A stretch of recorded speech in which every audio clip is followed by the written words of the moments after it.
All right, everybody, welcome back. This is the premiere session of A Door at the Door of Eternity. This is my third full gas campaign. I am glad to have you guys here. This game will always take place on the first and third Saturdays of the month at 8:30 p.m. U.S. East. It is after A Blaze of Cruelty. So you get a 2-for-1 deal in one night. This game will run from 8:30 p.m. to about 11:30 p.m., depending on the situation. For starters, we have 4 out of 5 of our players. Unfortunately, one of our players was not able to make it due to unforeseen circumstances for this session. They will be here for the next one. So nobody's dropped out of the game or anything like that. That being said, there's going to be quite a bit of monologuing at the very front of this because we're starting a brand new campaign. So there's going to be some stuff that's going to be talked about, a lot of metaphysics, a lot of interesting different things. At the Door of Eternity takes on a whole different character than the other campaigns. Blaze of Cruelty is sort of a social, political maneuvering, the enemy is moving in the shadows kind of game, whereas In the Heart of Rage is a military campaign where your player characters are soldiers and they're trying to do a job, right? Here, at the Door of Eternity, things are a little bit different.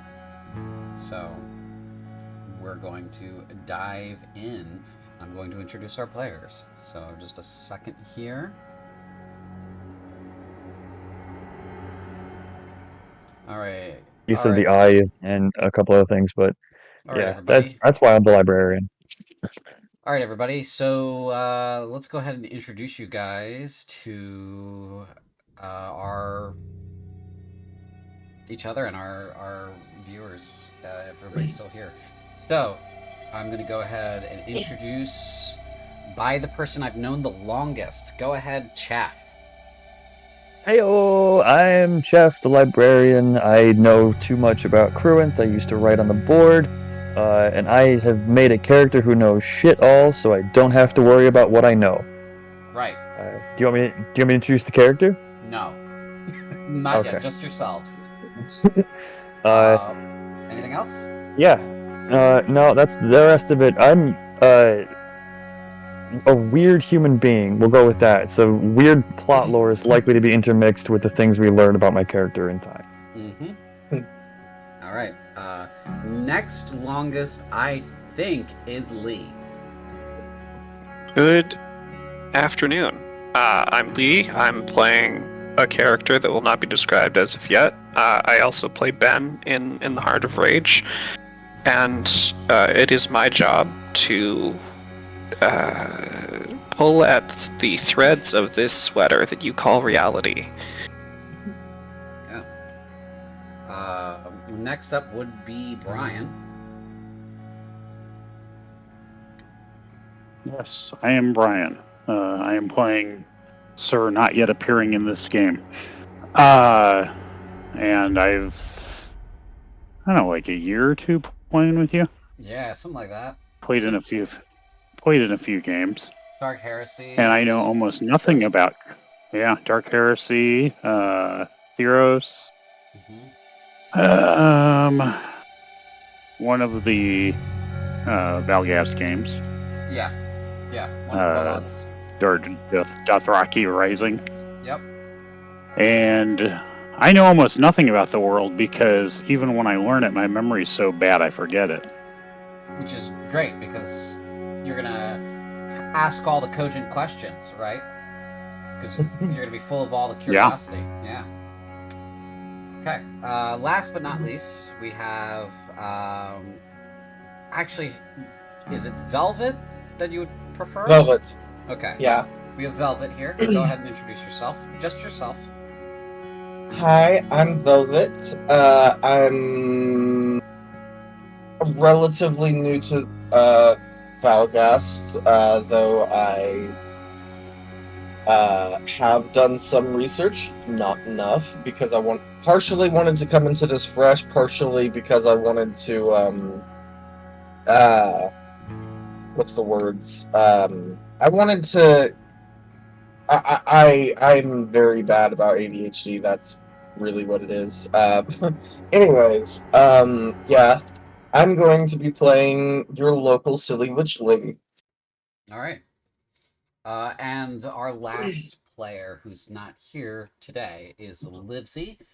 Livesey has played in quite a few of my games before, but he's never played in a Valgas game, and this will be his first D&D 5e game. So, he's already choosing something that is going to be modified away from D&D 5e as normal. So, it's going to be interesting. It's going to be pretty wild. Unless there's any starting questions, and those limited to technical things like how do I open my character sheet, or what's this button do, we will move right into the opening monologue. So, any questions of a technical nature? What does suppressed theater mean? Suppressed theater mode, I'm not even sure if you can do that, but it'll... Sometimes I can do things like this and add a character to the stage, and that's the theater. Okay. So suppressing that makes that harder for it to appear on your screen. Nobody else. Thank you so much. Yep.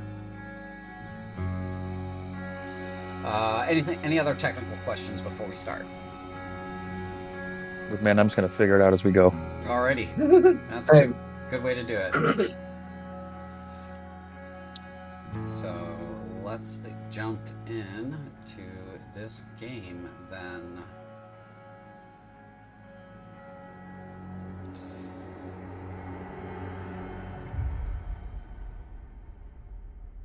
An unknown time, an unknown era, a terrible fate.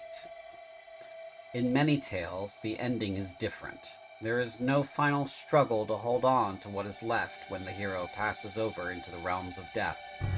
Instead, there is a greeting, a hall filled with loved ones, an everlasting fate, or any of the other endless paradisal eternities that can be imagined.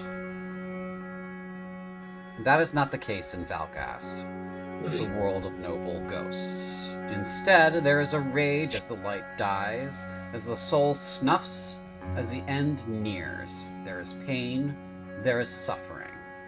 Death is a door that leads to a realm of eternal suffering for all who cross the threshold, and everything crosses that threshold. Our 5 heroes, each one dead in one way or another, each one further destroyed by inevitable obliteration.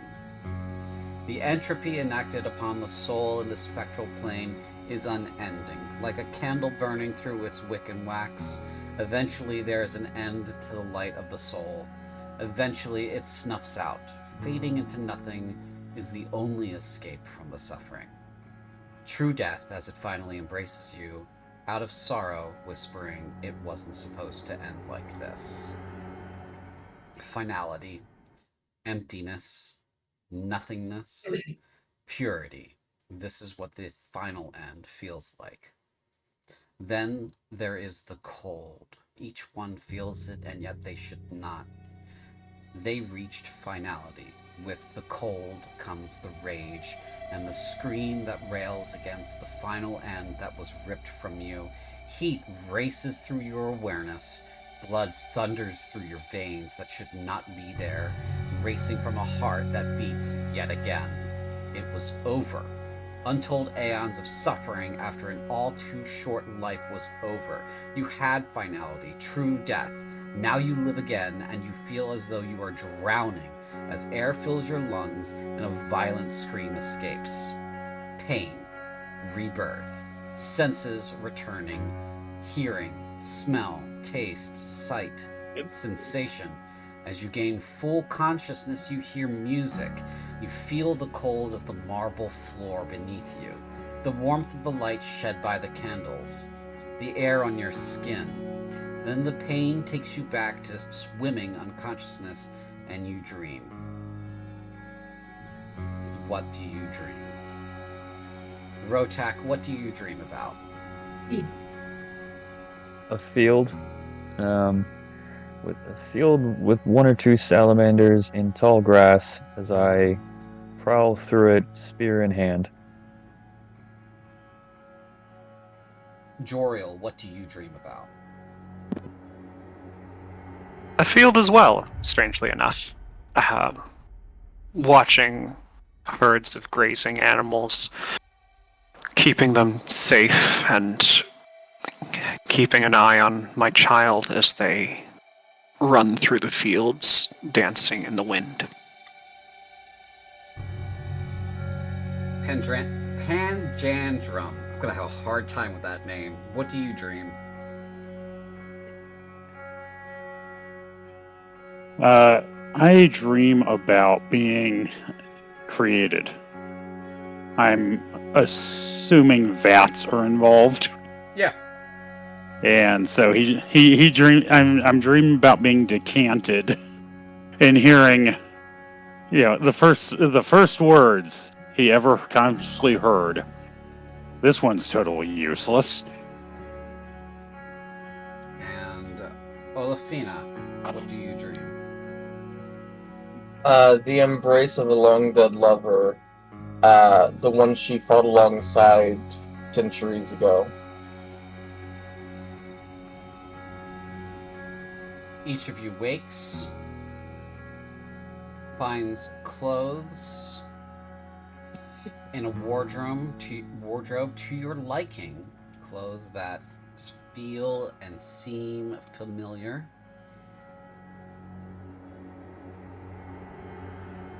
And follow the music. And so we will now switch to this, and we will stop that track, but we will play a new track. And we will all come to here. I need to... Of course, we've run into my very first issue. I did not give the view of the stream observer status. So let me go ahead and fix that.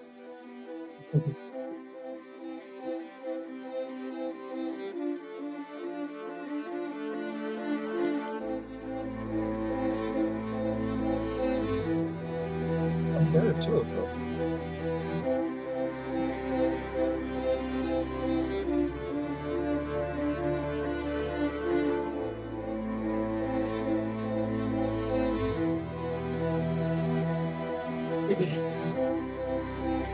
Let me make sure I did that right real quick. Okay. And okay. Okay. Alright. I'm just to refresh this page for stream's sake. Whenever you want to, Foundry.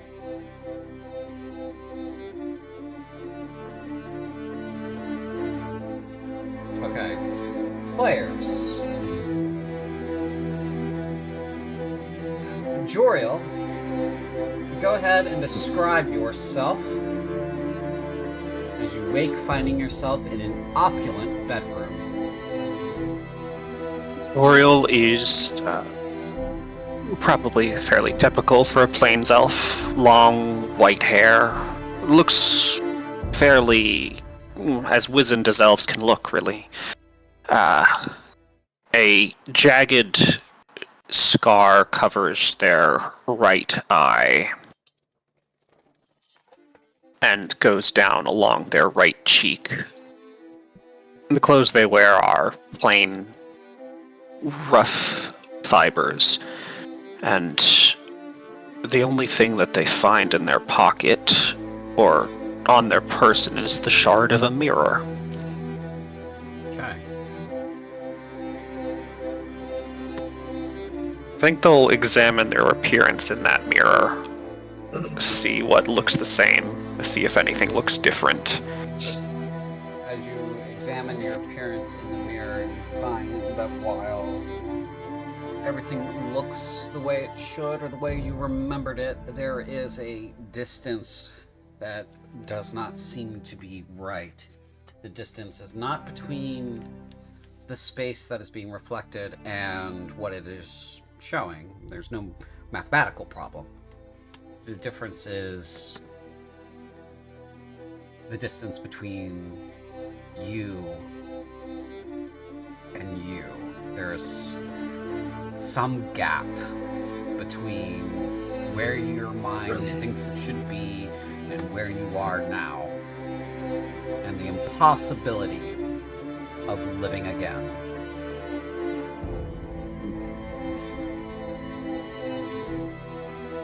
I'll take a deep breath, expecting a hacking cough, and when nothing comes, I'll start looking around the room, examining exactly where they might be, and then looking for a door. There is a door here, but there is little clue as to where you might be. In which case, provided there is, nothing beyond clothes in this room, after a cursory examination, they'll head to the door. Okay. You open the door and you are thrust through time and space to somewhere else. Olafina, you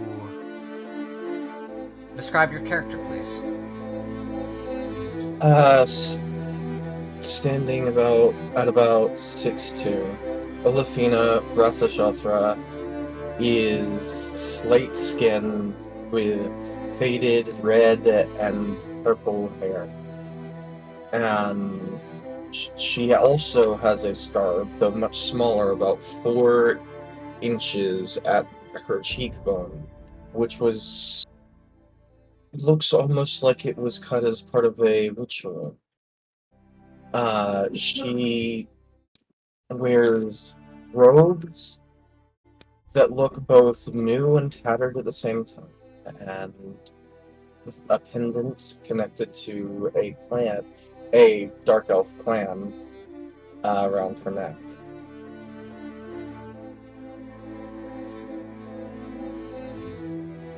Okay. You wake in an opulent room, dress yourself, and find yourself left alone and living again.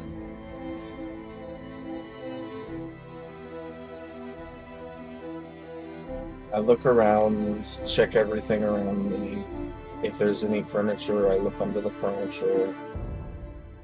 I want to know what's going on in this room. You may, of course, roll an investigation check.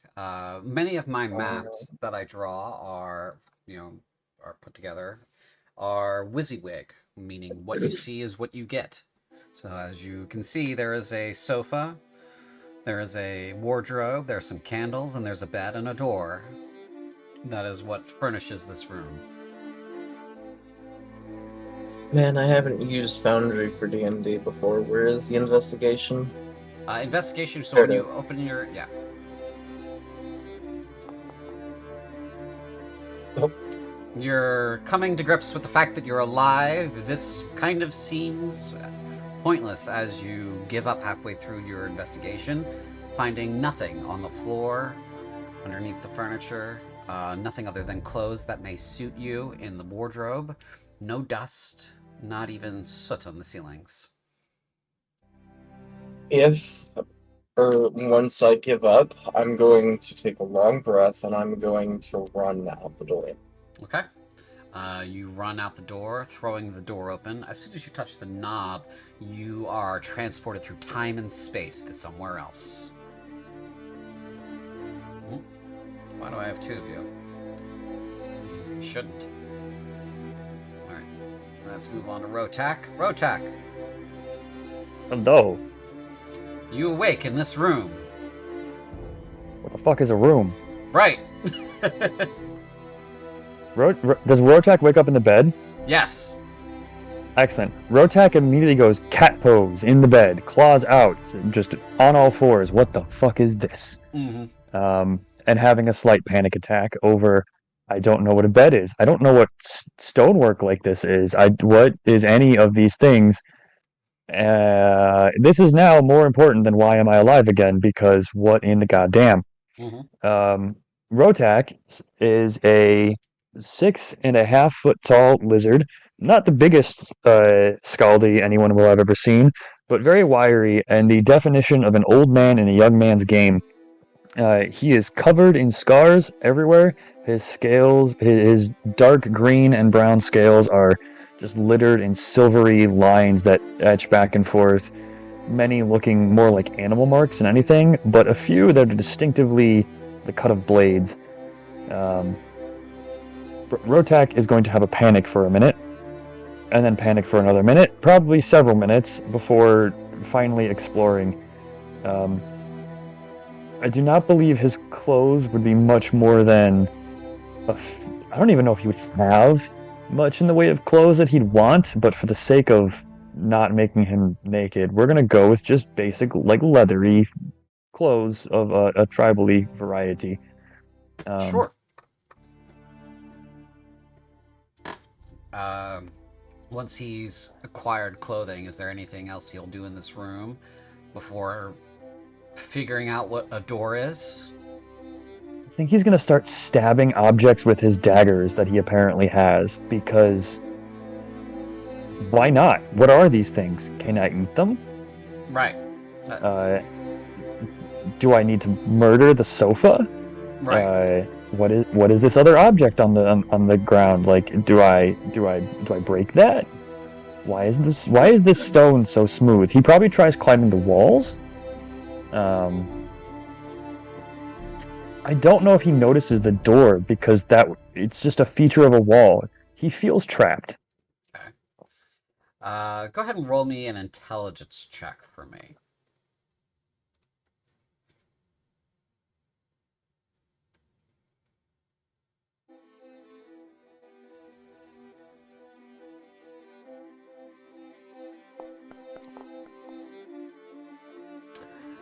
After panic and then base exploration comes intellectual leap.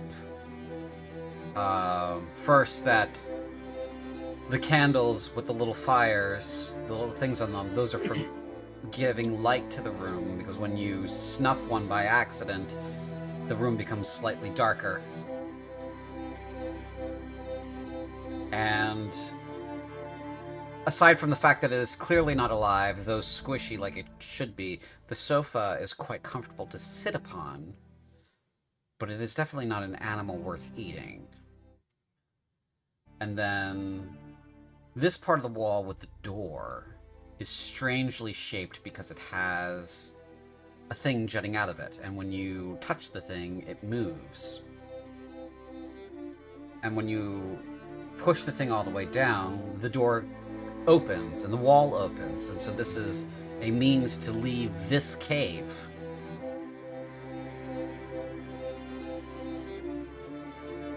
Somehow, I'm just imagining Rotak skipping the door handle, poking the door, finding out it's wood, and then kicking his way through it. Okay, yeah. You kick the door as you figure it out, and go through it, and you're whisked away into a different time and place. Rotak is not stupid by any means. He's just inexperienced in the ways of the world of things being built and civilization, that is. Rotak is very smart. Rotak was just killed in 800 years ago. Yes. So don't believe what the calendar says. That's just there to make sure certain systems okay, work. But for everyone else's theory of 1047, Rotak was killed 800 years ago. It's not 1047 stream. Just don't worry about that. In fact, don't worry about that. That's just there for timekeeping for certain combat systems. Panjandrum, you wake in a bed.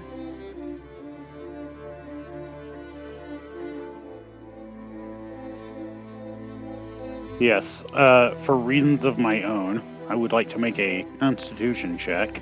Sure.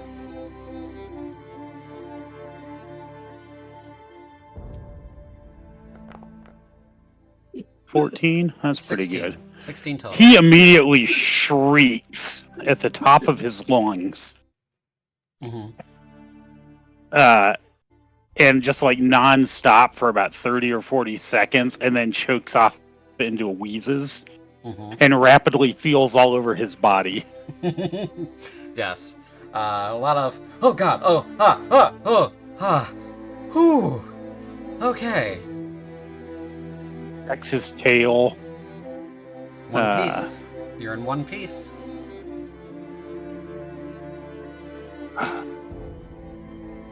Well, so gets up, looks around, finds clothing, finds his stuff. For anyone listening, he is a 3.5 foot tall humanoid Komodo dragon. Mm-hmm. He has kind of gray-green skin, black eyes. He's very dusty. His scales have patches of fungus and moss here and there. He's also painted elaborately in fairly bright colors, but wearing dark clothes with a hood. And he has a necklace that's full of like little bones, trinkets, coins, beads, things like that. Do you do anything in the room? And he just sort of go ahead. make sure I've got all my stuff and look around the room a little bit, I guess. Doesn't look like there's too much to see. He also jump on the bed a few times and then jumps on the couch to compare. The bed is softer and has a little bit more spring than the couch does. He jumps on that a little bit more. Yeah, definitely more fun to jump on the bed. Also checks to see which one would be more comfortable to sleep on. The bed, definitely. A lot of room for Pan here, or Panja. Gives the bed a thumbs up and then heads to the door. Okay, you open the door, go to open the door, and you're whisked away to a different time and place. As each of you coalesce in this new space, you hear the music again. The timbre of the instrument is lacrimal. You feel longing and sadness, and out of your control, a tear comes to your eye.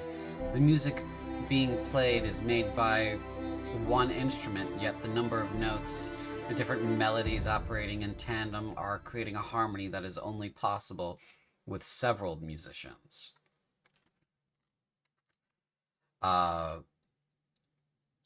Your eyes confirm there is just one person. I'm putting you guys down on the field now.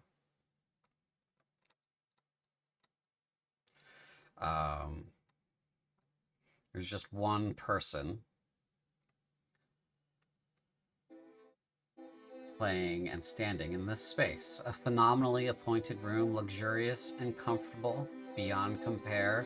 You're surrounded by the art of the ages, incomparable beauty from a collection so complete and so final that you're once again overcome by emotion, and as you breathe, catch yourself in a slight sob. It is then that the figure in the center of the room on the dais slows the song, ending it. You find yourself longing for it to continue. There was something special about it. There was a familiarity to it. Now you find yourself looking at the person that was playing it, who is stepping down from the marble white dais and placing the impossible, beautiful instrument of platinum, hydrilium, gold, and raw magic in all the colors of the rainbow into a case made from dark leather with clasps of gold or electrum. The person is a woman wearing a somewhat loose scarlet linen shirt with flared out cuffs, lace details, and gold thread embroidery, black leather breeches, and boots with velvet gaps between the hard soles. Her skin is like gray stone and her eyes are like emeralds. She has a long braid of snow white hair with a single section popped out in a rough bang that is crimson. She bows deeply, a small trinket dangling from her neck on a silver chain. She says, "Greetings, noble ghosts. I am Illyria Allenmord, the Comtesse Verargata. Welcome to my castle, honored guests.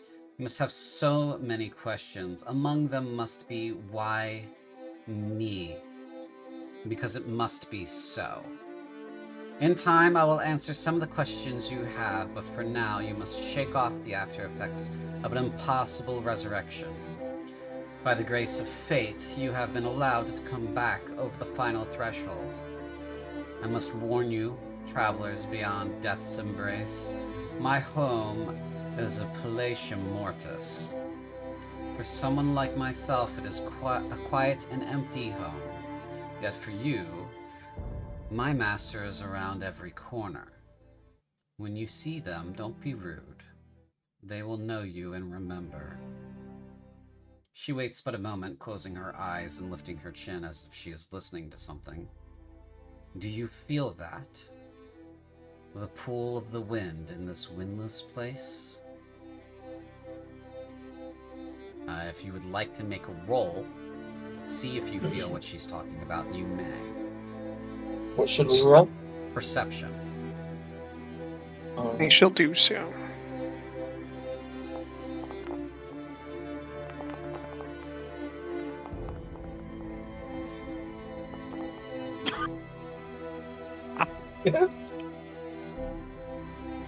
So, How did I do my that? character is just too absorbed in the architectural influences of the building to actually notice anything.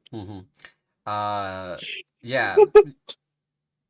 Panja and Rotak, you both feel this sort of ephemeral pulling wind that is kind of taking you in wants to take you in one direction, but then turns, and then turns again on itself as if it is moving in a circle. She says again, the Maelstrom, it is called. You may not remember it, but it is the chaos and confusion of souls that have nowhere to go, no path to finality. Damned to aimlessly wander the true face of Valgast, the ruin. My noble ghost, it is not supposed to end like this. Your people have been robbed, and she looks pointedly at you, Joriel. Yet no answer can I give without invoking the great enemy. The truth you must find for yourselves, yet speak not its true name. My home is yours to prove your mettle. Strike at the darkness that infects this sanctum. Seek the truth that is all around you.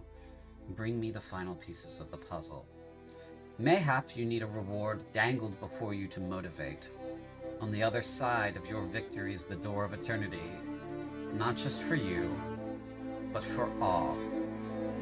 As she finishes, she bows deeply once again, and at the end of her graceful movement, she fades away. With her absence, there is a palpable, deep feeling of loss and of grief.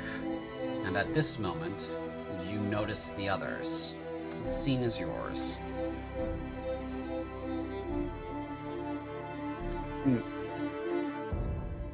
My character is going Rotek to just wave at jumps. Sorry, go ahead. One at a time, please. My character just looks around, waves at everybody, and then goes to look at whatever this is. Okay. Rotak's in a Mexican standoff moment by jumping backward, pulling both daggers out, and just like pointing them at everyone because what the fuck is going on and why are there people?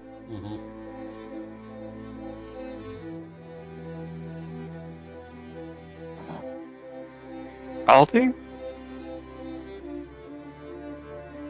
Is the Great Panjandran also a Scaldi, from what I can interpret?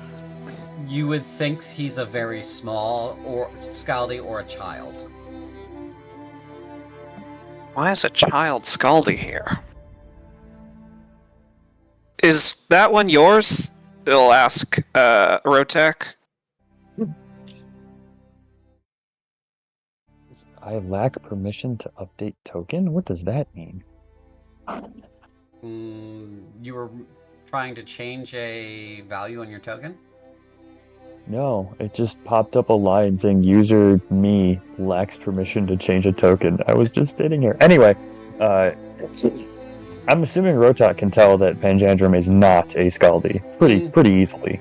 Yeah, he's I'm climbing up on the throne. Yeah, he's doing stuff and things. He doesn't have a very scowly like demeanor as far as you can tell. Who was it that asked again? Joriel. Joriel. Joriel is Drokogger, yeah? He's an elf. Elcogger. Plain self. Oh, Drokogger. Okay. I'll get these straight at some point. Uh, responding in really broken Elvish somehow. Rotok switching between like 3 different languages at once, as if he just can't settle on one to speak in. More or less says that is not one of ours. Well, unfortunate. I don't even know that they're talking about me. No, you're After poking on the throne, you're moving around a lot, aren't you? Yeah, after poking around at the throne, I've walked over to this apparently open cabinet to investigate it. Contains clothing and armor. Hmm. Did you? Speaking of which, Yeah, you're what is investigating this? So you're checking that out. That is a crystal. It appears to be involved with this. Go ahead and make a Arcana check if you'd like. You do feel that it is magical. Your magical senses are telling you there's magic coming off of it. All right. First good roll today. Yeah. So those crystals on either side powered the magic circle that you were standing on, which essentially were trapping you in place, though you did not know it, when you were appearing here. There are layers and layers to the magic that was involved with the circle that you do not understand. It is sort of part of a funnel, is the best way to put it, and the operating mechanism of it is not even in the circle. It's across the room at the dais. So whatever happened in this room was being operated from the dais, and the result was coming here. Okay, my character is going to walk over Okay. and interact with the dais. All right. So this is where the contest was standing.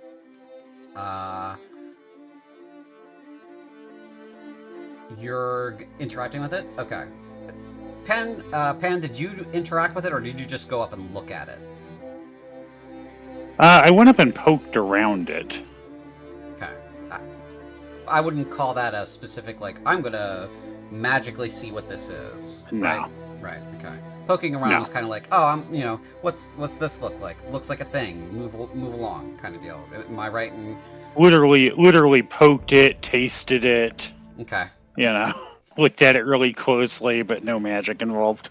All right. So as you step up there, I need an Arcana check. And I also need everybody in the room, that's everybody, to make a Constitution saving throw. Ooh. Constitution saving throw. That's just roll Constitution? When you click on the Constitution button, it'll give you an option, ability check or saving throw. You click saving throw. Alright.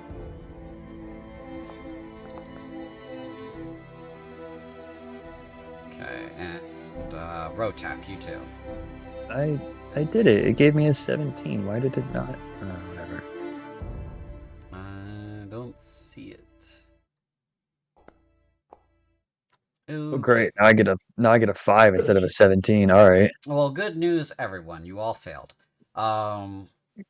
So as you reach out for it, Olafina, the moment you open your magical senses to detect what's going on here, you are hit with what must amount to a tidal wave or more of wellspring energy and power. Your magical senses are overloaded and blown out, and you pass out into unconsciousness. So she just goes over there, takes a look at things, and is knocked unconscious by it immediately. Nap time.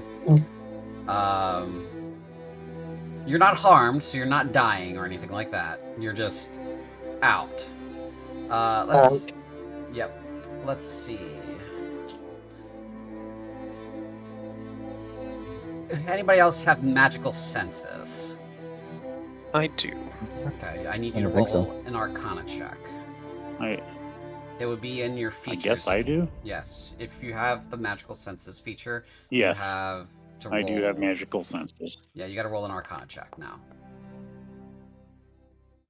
And Nizak also has to, because he is a paladin, but he doesn't have his spellcasting feature yet. So but he does have the cantrip Mold Earth, so he should be rolling this too. This doo. Okay, so con save for Nizak and Arcana. The only one to pass the con save is Nizak. And, alright. So, Penchandrum, you are hit with what must amount to a tidal wave of moral power, just like Olafina was. And as your magical senses are overloaded and blown out, you become blind in that regard. And as a split second, you see in your mind the Comtess's emerald green eyes focusing on you. And then you resist passing out barely.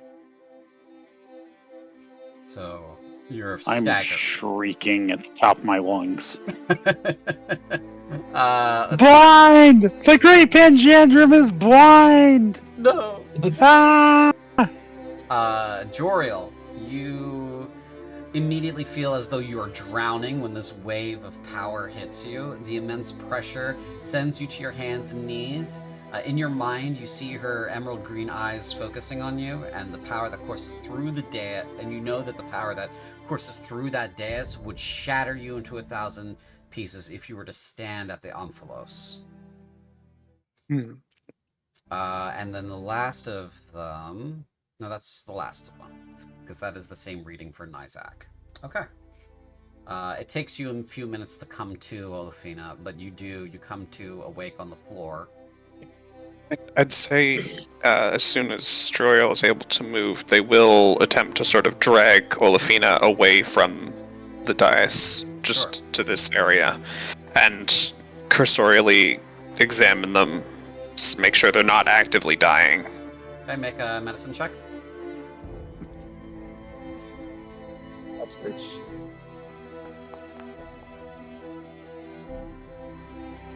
She's physically fine. Her probably magical senses are probably going to be blown out for a little while, but she's okay physically. When she wakes up, when Olafina wakes up, she's going to sort of look around and see Joriel and say, "Oh, boy, you look well dressed." Do I? I don't even know what He's wearing the most peasant clothes you can imagine. She's giving I would happening. not try that again. She says, "Learn to take a compliment," and then just walks away and starts looking at the walls. She's going to try to get a good sense of, like, the architectural influences of this building, see if she recognizes any of it. Okay, yeah, you can make an investigation check if you like. Alright. What year did you die again? I have it here we somewhere. decided on that. Yes, it's in my one note. Give me a minute, I forgot about that.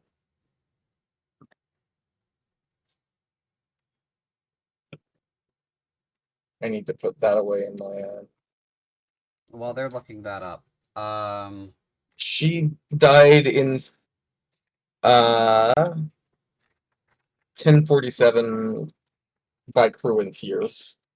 okay. So as far as you can tell, this is Corinthian architecture.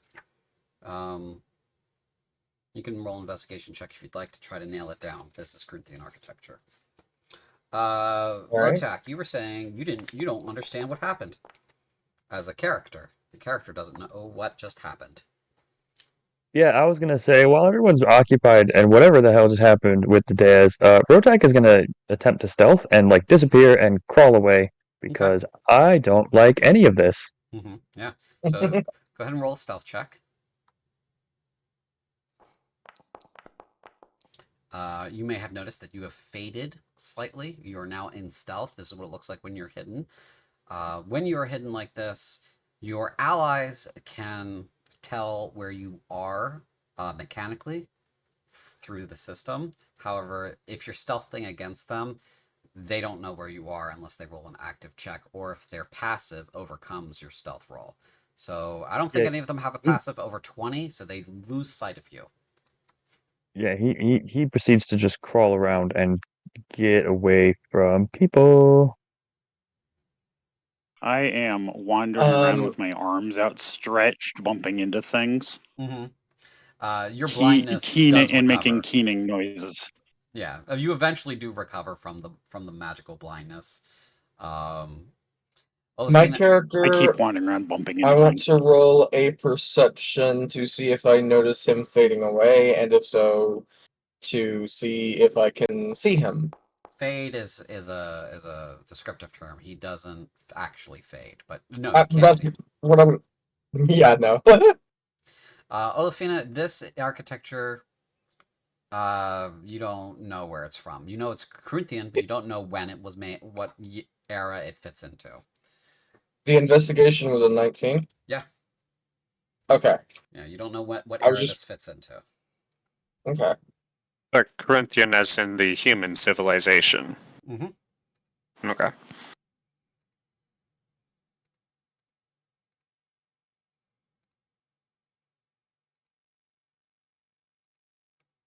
think Joriel is Rotak's just going gonna to. scuttle around the walls to this other entrance and be like, "What's over here?" And just get away from people. Toriel, what were you doing? Is going to sort of eventually make way into this larger room Sure. or other room to see what. When she sees that two people are gone, when she finally notices that two people are gone, she's going to follow after Joriel because he seems to be the only one with his head on straight to her. Nidek comes up to you, Panja, and says, "Come on, looks like everybody's going this way." So I'm still like got my arms outstretched, acting like I'm blind because I haven't realized I can see again. He grabs you by the arm and drags you. Come on, kid, let's go. What is the statue to the north of Rotak? That appears to be a statue of a Corinthian knight of some kind. It's, as from his perspective, Rotax, it is a human in a suit of armor, and you've never seen a suit of armor before. This is a man in metal plate. Could be a threat, might not be. He's gonna go poke it with a knife. Okay, you want to make an attack roll on that? Sure. Let's see what happens. Oh no. I can't select the target, but we'll just roll it anyway.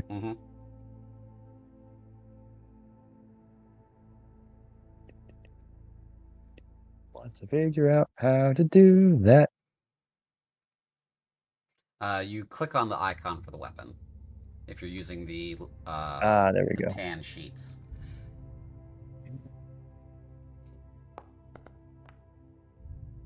Oh, so close to a 20. That would have been great. Yeah, so you stab the armor. The manish figure doesn't react at all. It in fact doesn't react to the point where it becomes strange, and you're realizing that this man is actually carved from stone, and that's weird. It's really weird to you. You're unsure of how this man became frozen in stone. Very suspicious. Well, if he's frozen in stone, I don't have to worry about him. He's probably dead. Probably, yeah. But everybody is now here. Olafina and Joriel and everybody else kind of heading into this room. This is a large like bathhouse kind of area. It has a few features about it. There's a cabinet over there. It's probably full of soaps and stuff.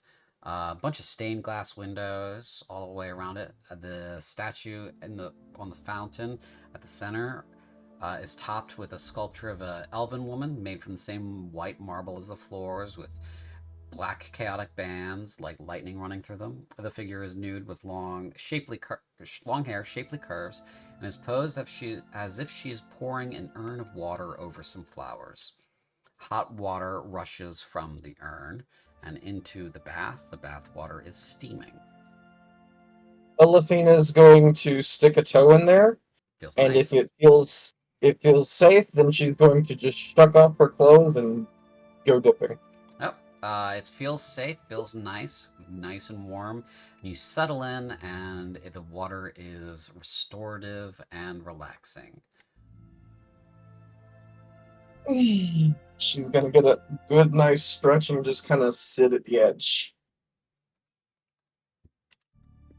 So, CJ, Dine, Bry. uh, The water's nice, Go ahead, Panja. she says while looking at Joriel. Sorry. I am staying as close as I can to the others on the hypothesis that they're all bigger than me, and if anyone attacks, they're likely to be the first targets. Yep. Good But hypothesis. so I'm kind of standing behind Joriel, looking distrustfully at the water. Mm-hmm.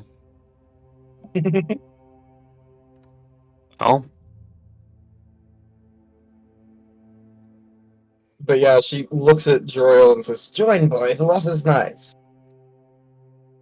I don't know how old you think I am, but I'm good for now. Thank you. Your loss. You notice that she looks old for an elf. Like I call out, no thanks, never touch the stuff.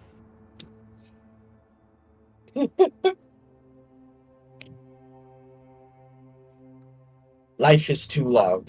Make it short. If what that lady said is to be believed, this is a brand new body, so I don't think I have to clean it just yet. She's going to say, "Alright, your loss," and she's going to step out, throw her clothes back on as quickly as possible, and just walk out with y'all. With a big grin on her face. The player When for this character is Joriel not here, mentions, so I won't interact with them. Go ahead, Panja. Sorry. when Joriel mentions the new bodies, which Panjandrum didn't catch because he wasn't paying attention, immediately like pulls open his robes and looks down his front, It looks brand new. and then goes, and and lets them drop back. They're not exactly new. I still have a scar that I got when I was young. But they're not as old as we were, given that I'm not hacking up phlegm every other minute. It's like I don't know. I don't know what she intended, but she plucked a very specific point in time. The Great Panjandrum wishes to file a complaint. The Great Panjandrum worked very hard to reach 12 years old. Well, I mean, in terms of years, I suppose you can just add this onto that, and then you'll reach 13 if we survive a year. I think Rotak shows up by way of just commenting, "Is 12 old for your kind?" You're no longer hidden. Yeah. Just shows up kind of suddenly. blinks and opens his mouth and then stops and says, "The Great Panjandrum has no idea," but is getting out a piece of parchment and a pen. You're not. And at the I love top, him being nosy and going to immediately look at it. So at the What top, what in makes very what simple makes the characters. Panjandrum great? Like the Scaldi You Rotak asked was just that? like leaning down, almost coiling up on himself to like lean down and investigate you, and just and what makes this Eh, Panjandrum great? Because the Great Panjandrum is the Great Panjandrum. The Great Panjandrum is the Great Panjandrum's name. I don't know how What Luke makes wants to play you his character, Snake Boy? but I would assume he would say something like, "That's his name, mate. It's just his name." It's too long. Uh, And then walks away. so I've gotten out parchment Yeah, you got out parchment. with very poor handwriting. With very poor handwriting across the top, I've carefully written list of grudges, Oh no. and under that, in parentheses, complaints to be filed. Mm-hmm. And below that, number 1 is the Teamsters Guild. Okay. Number 2 is, those responsible for life and death. Mm-hmm. And then it, stares at it for a second, licks the pen to think, gets ink on his tongue, crosses that out and writes the gods. Gods. And then he carefully dries it off and puts it away. Okay. Just a note-keeping kind of thing, real quick. This area is safe. This is the only safe place in your campaign that you can assume is safe without making it safe yourselves. So you're free to explore this area without any fear of harm. That is not the case for any other area in this mega dungeon. Going to go to the other side and see what I see. Sure. A series Uriel's moving in the same direction, but avoiding the dais in the center. Yeah.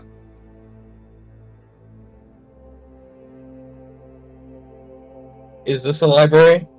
It appears so. Rotak goes My to the character's stairs. immediately going to go into shelves and start seeing if she recognizes any of the books. Sure. Rotak, you're exploring down the stairs? Rotak is doing that thing that a child does in an escalator of putting a clawed foot on the step and like testing it and seeing what it does, and then like one step at a time, continuously testing each one because what the hell are stairs? Yeah, he's having a great time figuring stairs out. Go ahead and roll an Rotak would investigation have seen check. us climb up them. No, well, the other ones. Yeah, these are differently shaped. Go ahead and make an Who's investigation rolling check. the investigation? No, Olafina's making the investigation because she's in the Oh, okay. library. Right. We'll find our rhythm, guys. Don't worry about it. Don't worry about it. We're stretching right now. We'll figure it out. Most importantly, in this library, she's looking to see if she sees anything written by her. Nothing in this library is written by her. It is not a complete library. It has many texts about magical beasts, the denizens of the spectral realm, demons, angels, the nature of the gods, books about magic, the various sentient species, and some light history books. There is a section that is just novels and periodicals, and every text in this library is written in Dark Elvish. She's just going to take 5 random books. If she recognizes any, she's going to focus on those, but she's just going to take 5 random books that seem interesting to her. Alright, so we're going to roll a couple of luck checks here just to see that case. And she's going to stuff them into her pack for the ride, I guess. Sure. We're going to go ahead and roll some luck checks. So you want the number to be high. Rather this, let's just do evens and odds. You can roll any size die. Even, book number 1 is interesting to you, and you can choose the genre. Book and odd, it is not interesting to you.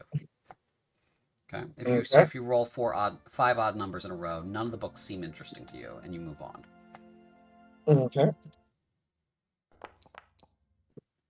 First book is uninteresting. Uninteresting. Interesting. Uninteresting. Uninteresting. So you may choose. That's 5. That was already 5. Oh shit! Sorry. Yep. 1, 2, 3 3, 5s 4, on 5. D20s. How in Yep. the hell? Yep. So you find one book that's interesting to you. You may choose the genre out of those stated. Something history / anthropology related because it's her. Light history books. So are a couple of light history books about, village life in Krunth as of like 1082 AJ, and that's slightly after when you died. So She's definitely going to grab that then. yeah, she grabs that. That seems interesting to her. You may add that to your inventory. Okay, Question about give me a visibility moment. of things. Hmm? On these steps, are they like descending staircases that you can see to the other staircase? Yep. What you see is what you get. Yep. So there's a giant skull. Yep. Giant dragon skull. You Okay. said the book was what exactly? Oh You shit! I have to hit the rename button. It's a book about village life in 1083 AJ. Incruence. Mm-hmm. Is there any sensation or something that stops Rotak from potentially going further down these stairs? Just a sense of In foreboding. 1080J? Sorry. 1883. 1083. 1083. 1083. Okay. Yeah. Rotak, as you go to the stairs, you feel a sense of foreboding.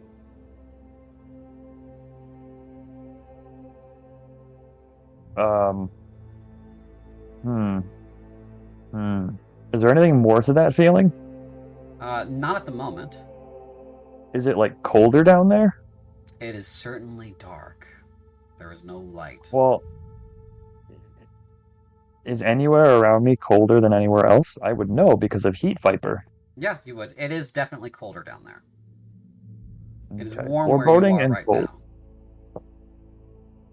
So, hearing the other people milling about, y'all probably hear this scampering noise, and Rotak climbs up the stairs on all fours. Just bursts up to the top of the steps on all fours, having decided this is the most efficient way to climb stairs, and just like not screeches, not screams, but somewhere between a guttural roar and like the attempt of normal speech, and just goes, "The stairs are wrong." The stairs are wrong. Oh no. We almost definitely hear that echoing in the halls, yeah? Yeah. I see you guys have explored the dining room. Is there anything anybody? Was there food This door here, in the dining room? That door I appears want to to be try to locked. open it. Okay. Yeah. So I want to try to pick it. All right. Go ahead. Make your check. Your sleight of hand. Your thieves' tools check. If you have thieves' tools. I do. Well, actually, I don't know if I have them or not. You do not. No, I guess I can't pick the lock. I do not. No. I do. I thought I started with some. No, you only start with them if you're a rogue. What? Oh, that door. Oh, okay. Yeah. So you get Rotak is coming over to I poke investigate what into it you with do my knife. Hold on. because he doesn't I did not understand mean to do doors. that. Sorry. Hold on. You get your knife out, Panjandrum, and you stick it in there to kind of like wiggle it in there with your little claw. You got little claws, you know. Yeah. You've got your 10. You feel that it is a very complicated mechanical lock in there. And then you kind of feel a sensation, and you feel that the Comtess's eyes on you again. You kind of imagine her in your mind's eye, kind of blinking at you slowly, kind of regarding you, and she says in your head, in your mind, "I did not invite you in there." I immediately stop, put my knife and stuff away, and say, "The great Panjander did not really want to go in that room anyway," and immediately walks this way. Mm-hmm. Seeing this just happen, I'm going to go check the dining room. Is there actual food there? In the dining room. Now, I want to clarify something just as general table behavior. Because we're all on voice, there are going to be 6 of us. Let there be a beat between you, the last person who speaks, and the next person who speaks. That Right, way, fair. it helps cut down on the people talking over each other, and it's that way it's a lot easier for me to pick up who's next. And also, at no time do you speak over me because I might be giving you very important information, or trying to. Mhm. If I get frustrated with that, I might forget because I have a brain injury and I'm doing my best here, okay?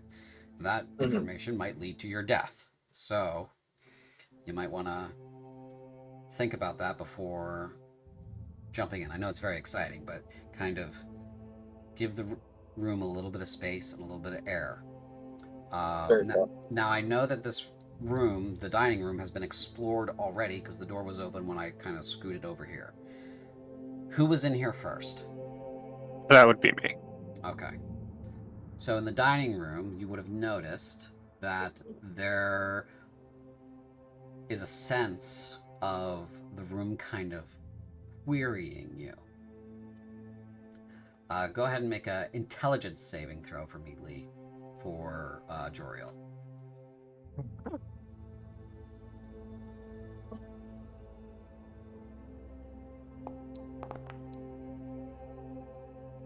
13. A decent meal appears on the spread of elven fare, of what plains elves would eat, what your idea of a decent meal would be, is what appears there.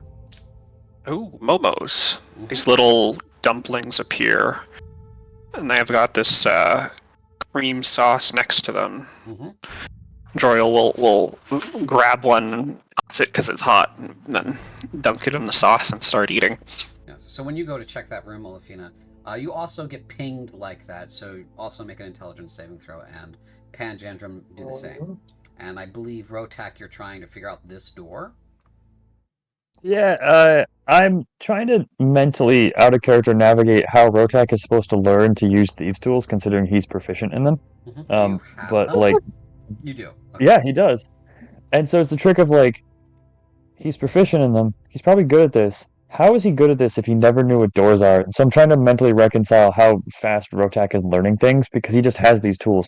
So we're gonna say he saw the dagger thing and is like, that seemed too big for this small entry thing. Let me try these thingamajiggers that I somehow have. So Rotak is going to attempt to thieves tool the door just because he doesn't know what's going on. Yep, sleight of hand check for me. Panjandrum, you fail the saving throw, and your favorite food appears upon the serving table. And Olafina, you succeed on the saving throw, and a decent dark elvish meal appears. It is spicy spider legs and a cut of fish. She smiles, pleased with herself, and just picks one off the plate before eating it and grabbing the rest to get on the table. Sure. What's Panjandrum's favorite food?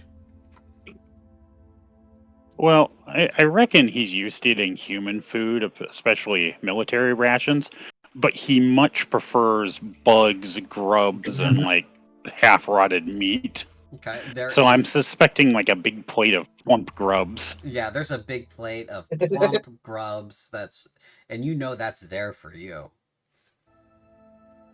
There is a noise like... Sorry. Go ahead.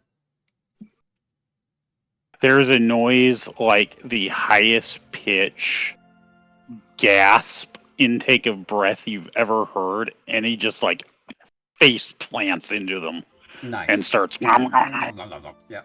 Like grubs flying. Yeah, you're chowing down. Rotak, you get these little tools in there and you start tinkering around. And you I want to check something. Yeah. I'm gonna finish narrating this, but go ahead, check the thing. And you also feel You can roll thieves' tools separately. Like it's an actual thing to use them like that. That's cool. Yeah. Oh yeah, so I'll let you take that roll instead, since we're figuring that out. Since you're figuring out this stuff. You get your tools in there and you kind of like scrape along and you figure out, oh, okay, this is how this kind of works and this is how this kind of works. And you get the mechanical undone.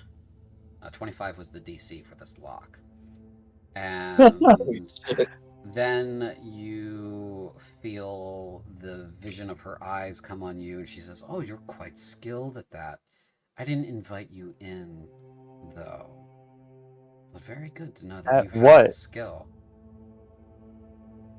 At what? No response. Like, Rotax just looking around, like, at what? What did I do? I'm good at it, but what did I do? There's no response, just the commentary. The door does not open, but you know the lock is unlocked. There's a seal of some kind on the door. Can I relock it? Yes. Do I need to roll for that? No. Okay, because he's not really trying to like unlock it and get in there. He's just trying to figure out what in the world this thing is. So he's just messing with it, locking it and unlocking it in repetition. Like, oh, this does things. Yeah. Okay.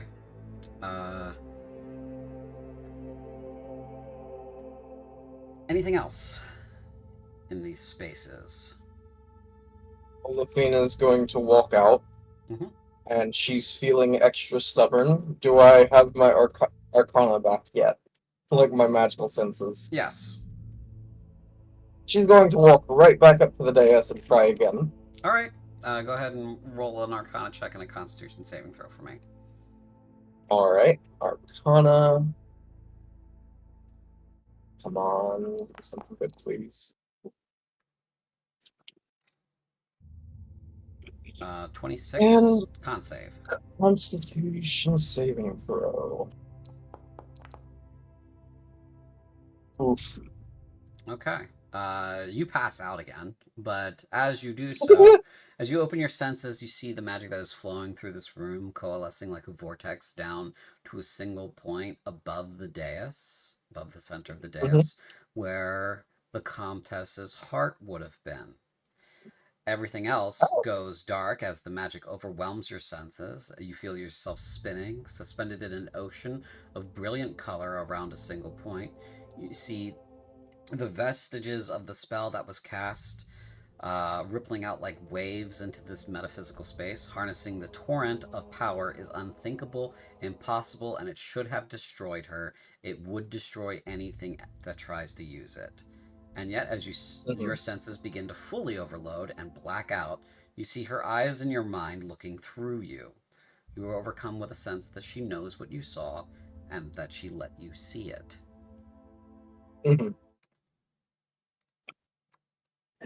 I'm going to step away and get some water real quick. Sure. You do pass out, though.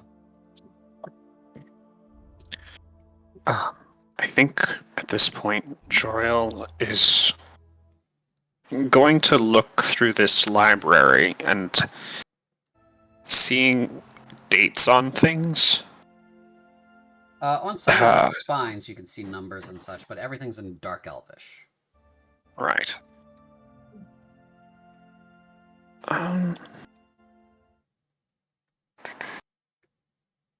If I can see numbers that would imply to be dates, I think Joriel's going to try to find the largest number that appears to be a date to try and figure out. They know the year they died, at least in the Elven standard of measuring years, and it's trying to figure out how much time has passed. Sure. Okay. Doo-dee-doo-dee-doo.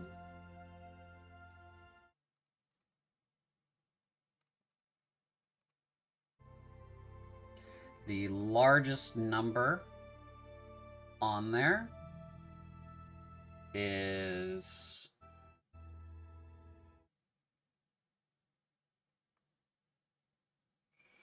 1926. 1926. 1926.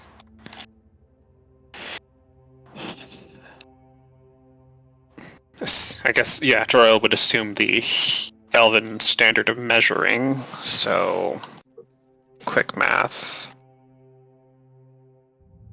While you're doing that, go ahead. If you caught up to the math already, go ahead.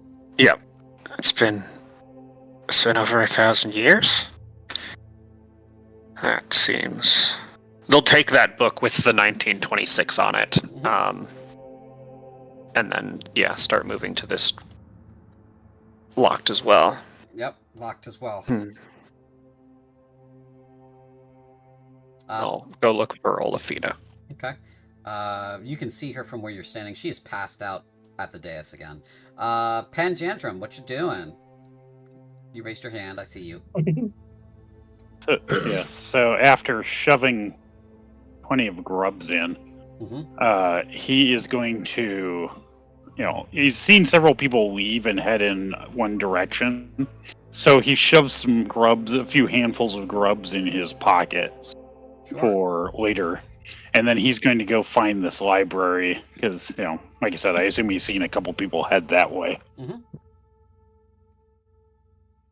And when he let's see, I'm not sure where it is on the map. The library was right across where from is you. the Oh. Yeah, it was right across from the He dungeon. wanders in the wrong direction. Uh-huh. He wanders in the wrong direction, and then he comes back. And he's going to go in. Am I blind? Or is it just... Do I not have the vision to see in here? It's just dark in here. You don't exactly have a vision type because you don't have any other senses other than regular sight. But they're books. You can tell that they're books. It's not a well-lit room, but you can tell they're books.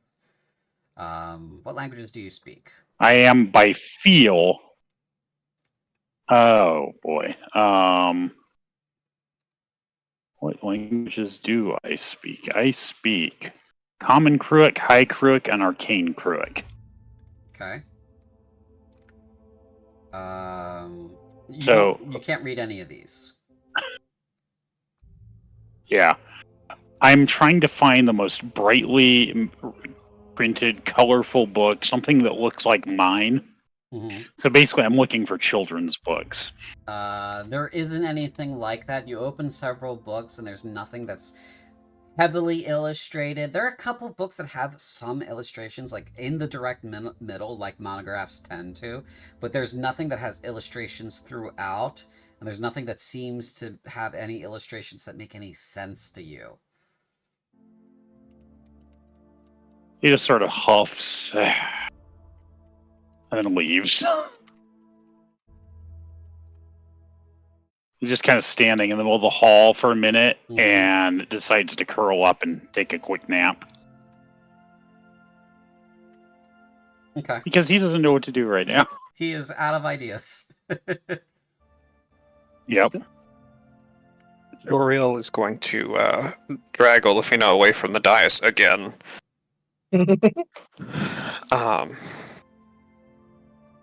And sort of check on them again, presuming it's the exact same thing, and wait for them to wake up.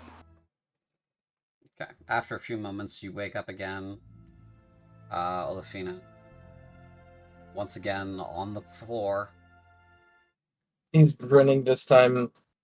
The things I saw, boy. You would be quite pleased if you were it. But she just smirks before and doesn't elaborate, walks away. Wait.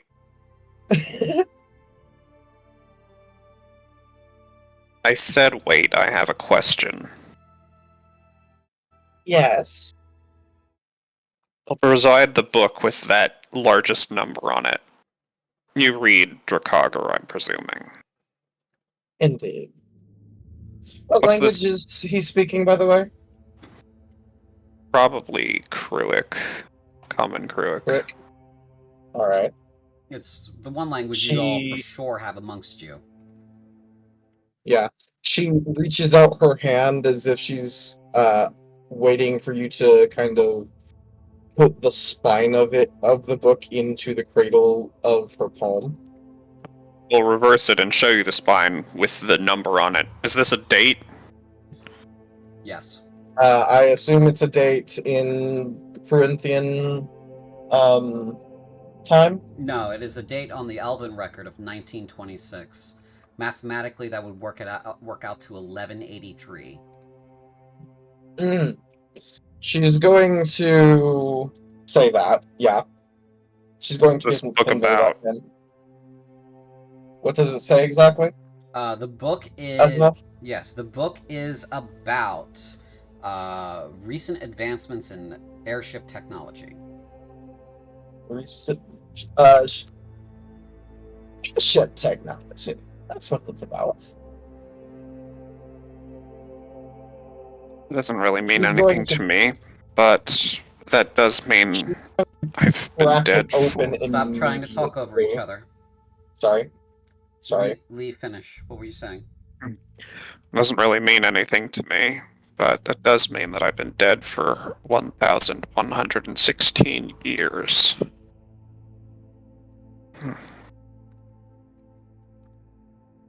Good to know. You were saying? I'm going to immediately have Olafina crack it open and just flip through it real quick. A lot of diagrams, a lot of technical jargon, a lot of technical data. All of it is in Dark Elvish. Mm-hmm. It's like pages and pages of tables of numbers and like very diagrams of very small things on pages that are also very small. Mm-hmm. Interesting. She hands it back to Joriel. Thank you. I do have a question. Sorry. I have a question for the GM, just to recall. Elven immortality, like full elven immortality, that's just essentially ageless. Like, yeah. Ostensibly, my child could still be alive? Ostensibly, yes. Okay. Alright. I know what I need to do now.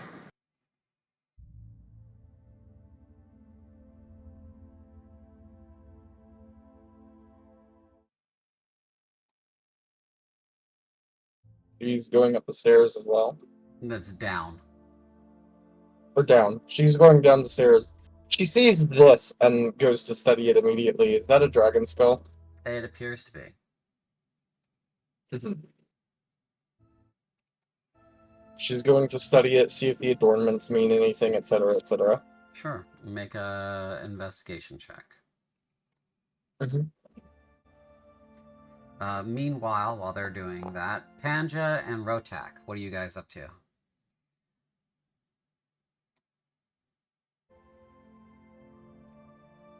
Rotak, are you there? I'm just. Rotak Yeah, I can was go going to first. Panja. Rotak is currently making several evolutionary leaps by way of figuring out what mechanisms are because he has not stopped using a thieves' tool on the door. Nice. Okay. So just click in the reverse order. Yeah, it's just this constant thing of like, one, these things do things. Two, these different tools do different things and make the things do the things in different ways. And it's just, I don't know how I know this, but I know this and I'm doing this. Great. Mm-hmm. Why this door hasn't teleported me to another place like the last door that did special things, I don't know that yet. Maybe I'll know that tomorrow. I'm gonna say that Nizak is watching this with great interest. Panja, you were taking a nap, right? Well, he was curled up on the floor. Gets bored of that because the floor's, I assume, is stone or something. Yeah, it's marble. And so it's probably pretty chilly. Mm-hmm. So bundles himself up in his cloak, gets out his book and starts reading it. Okay. That'll take care of the two of you. Let's go back to the two of you. So you guys are, so Olafina, you're studying the dragon skull. Joriel, what are you doing? Is there any kind of plaque on this dragon skull? Anything that would denote an identity to the creature? Nope.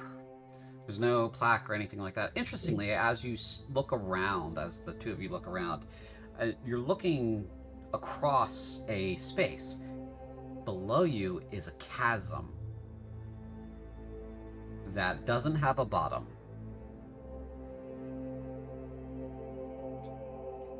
And the pillars that this skull is standing upon go all the way down into the far darkness. Olafina is going to find something random, like if there's a pebble or anything, and just drop it down to the see how long it falls. You have some sand, but you don't have anything that is a pebble. The floor and everything around you is impeccably clean. Mm-hmm. So there's Okay. no like loose detritus or debris anywhere. Mm-hmm. As you're investigating the skull, this does appear to be a dragon's skull. It does appear to be something bigger than you've ever seen before. Just for context in general, a large dragon is this big. A huge dragon is this big. And a gargantuan dragon is this big or bigger. So it's somewhere between. It's somewhere at or over gargantuan. Given that that's just the head. That's just the head.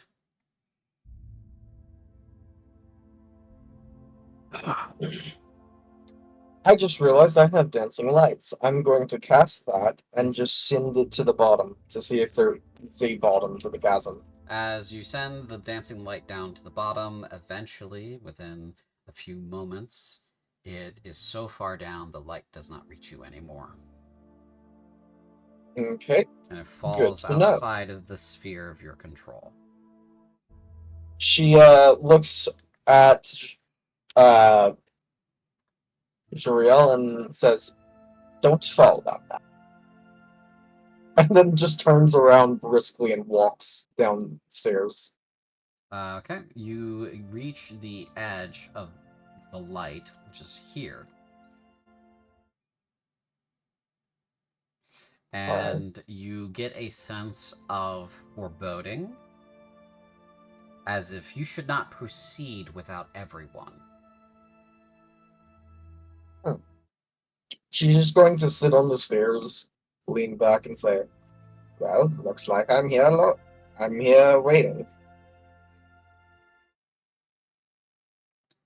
To herself in like a random language that she believes no one would understand. Royal, meanwhile, is going to go back and look for the others. They're all right here. I am still just messing with the door. I think Rotax becomes aware that people are looking at him doing this and just kind of freezes, assuming, their vision is based on motion. I don't know about the rest of you, but if this isn't some elaborate hallucination, and if I actually am alive again, there are people that I want to see. Which means I'm not going to spend the rest of whatever existence this is inside this manor. I feel like it would probably be safer if we traveled together, given that she said we'd have to prove our mettle to reach. What is a manor? It's a rich people house. What's a house? Place you live. What's rich? Don't worry about it. I made this door do things, but the door won't open. Probably because whoever's in charge of this house is a powerful magic user.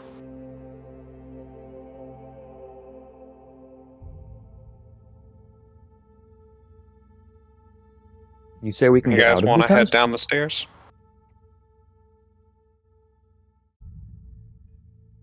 So I repeat yourself. Rotek's like, well, Rotek was going to question the fact that you said you can get out of this house, but then you mentioned the stairs, and Rotek hisses and just goes, "The stairs are wrong," and just points. He points in the direction of the last like steps going deeper in, and just hisses, "The stairs are wrong." Ostensibly, but I don't really see another option at this point. I think he follows along, just tentatively, not happy about it. If you would like to shed some weight, you can do so here. There is a chest that has some stuff in it. On the other side of this wall, it's here. I have dropped a bunch of Nizak's stuff in there. So if you want to drop some weight, you may drop it there. That will stay there. It's a permanent object on the canvas until it is empty. I think you guys are on top of each other. Yeah, you are. Okay. You do have to be next to it to edit.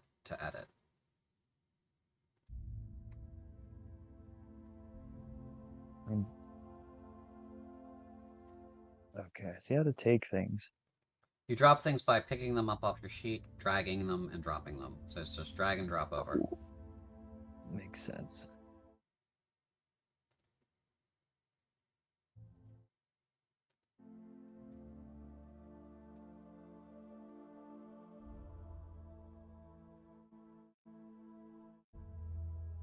All right.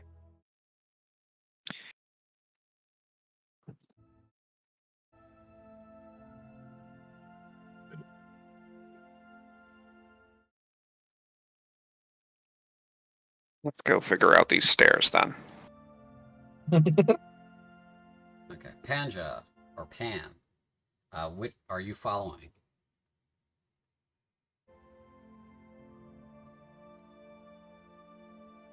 Yes, he puts away his book. He carefully marks his place. Mm-hmm. And he will, since everyone else seems to be leaving, and he doesn't know anybody except them, Mm-hmm. he is going to follow them very quickly. Okay.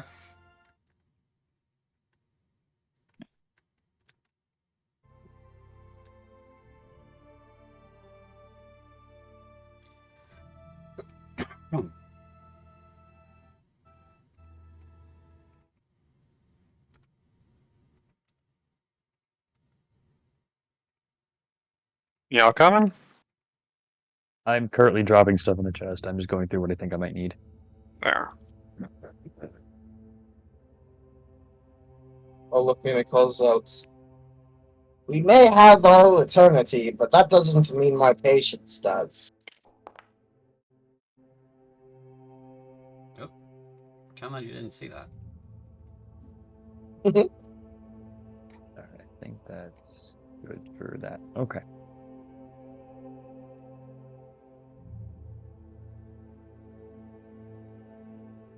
A bunch of stuff put in the chest. We are good.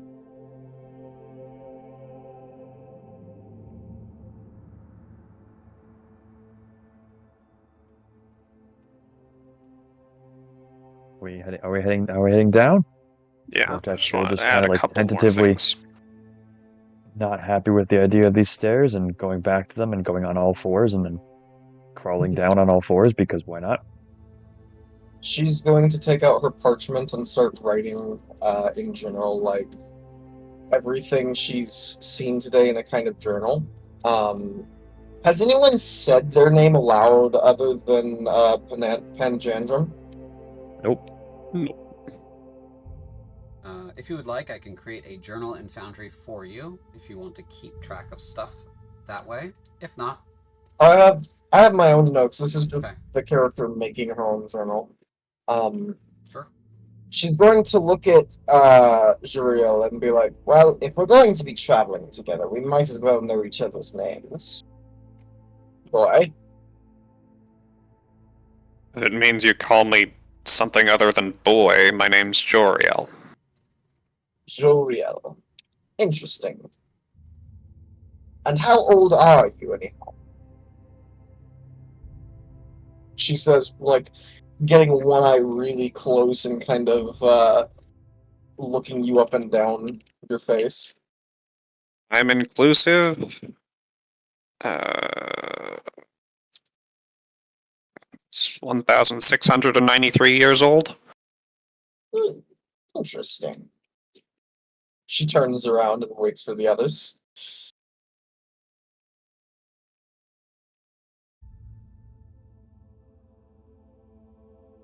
I assume that these stairs are kind of gauged for the average human or elf. Yep. They're a little bit of work for your little Okay. legs, but you can do it. You've got Yeah, like when I go oddly down, human length limbs, but they do kind of feel. You do have to do like a little bit of lizard wiggle to move, you know. yeah, the way he gets, Go ahead. Way he gets. the way he gets down them is to sit on his butt and just like go down a step at a time. Hilarious. Nysak is kind of just like behind you as you do this, as you're scooting down, and he just one stare at a time, very slowly brings up the rear. Rotek is on all fours going down these stairs. And your name? Lizard creature. What is Vortex species again? He is Sorry. a Scaldy. Scaldy. Scaldy. Scaldy, what is your name? He looks up and just kind of roars in a way. It's more of a guttural intonation. Do you speak Sisak? Nope. Then that's what you hear. Well, You that's ask an you ask his interesting name, and you see a growl and a tail flick. Does anyone speak name. Sisak? Actually, Nysak does. Nyzak would be the only one who catches his actual name coming from that then. Mm-hmm. And then she looks to Isaac, and your name? She's just taking that as his name. If she calls that out, she's going to try and call that out at some point. He just introduces himself as Nysak. Since Livsy's not here, Nice. I'm not sure how he would introduce himself. So. Mm-hmm. Are we all ready to go?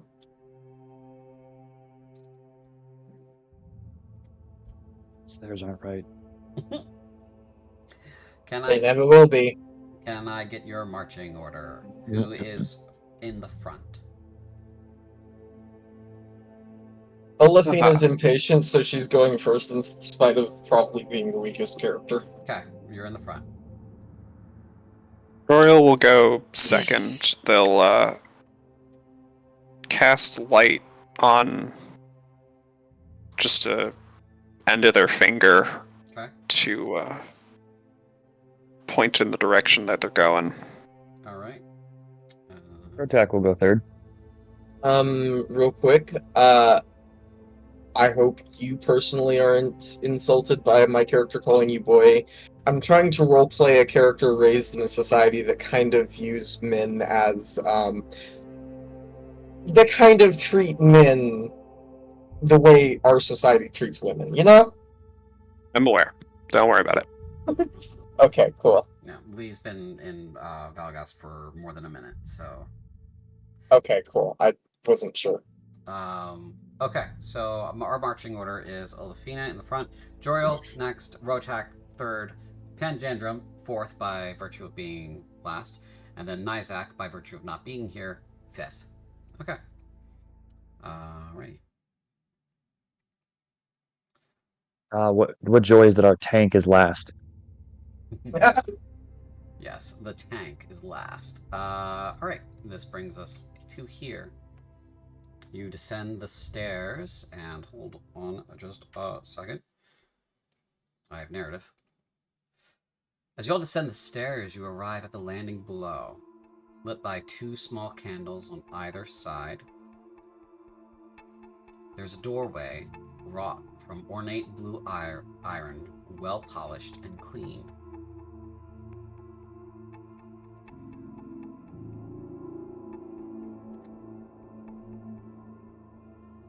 You are free to explore.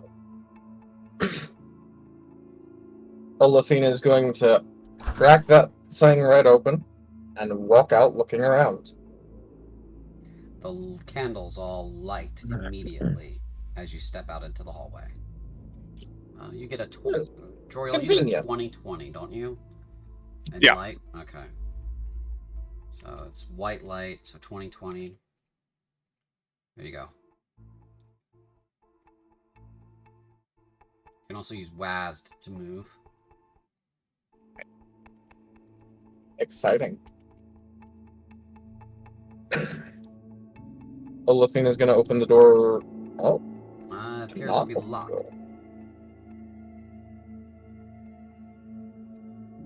It was Rotak that was messing with the door earlier.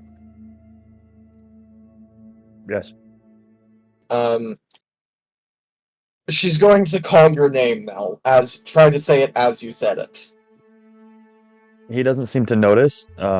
It doesn't seem like he's registering or calling his name.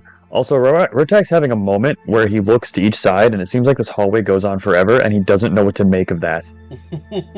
Like you see him, you see him looking back and forth between each side, just like, what? But where's the end of the cave? Why? What is happening? She taps him on the shoulder, points at the door. What? Yes? Door? Use your tools. Ah. But the other door didn't open when I used the tools. Once you use them, let me handle the rest. I am powerful with magic. Well, why didn't you open the other door then? We weren't welcome. Okay. What? I don't know what that means, but okay. So you go to you go to investigate this door because you're being pointed in the direction to open it. There is no keyhole as you look at it. That is plain to see. There's no small hole like there was on the prior one. There is no handle either. It's sealed in some fashion, you're aware just by looking at it, but there's no place to put your tools. Can I roll investigation and see if I can figure out what I should do? Sure. Roll an investigation check.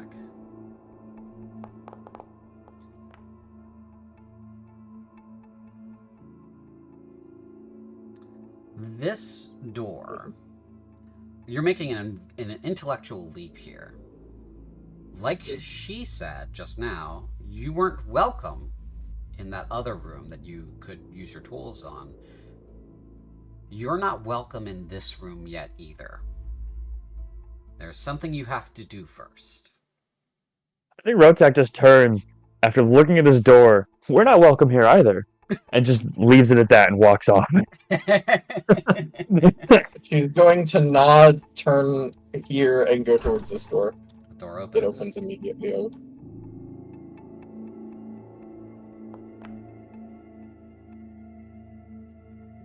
So this is a, let me just check real quick. What do you do? You're just lights. Okay. Hold on. I have a description for this too. So this is a cozy room.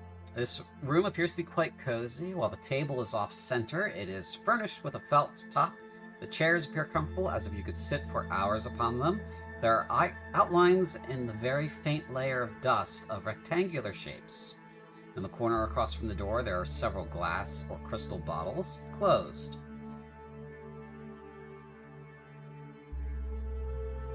I'm going to make an Arcana check if that's okay, because I'm getting vibes that this is somehow magically trapped. Sure, yeah, absolutely. Have your vibes. Pantandrum, you are free to move about as you wish. No one is stopping you.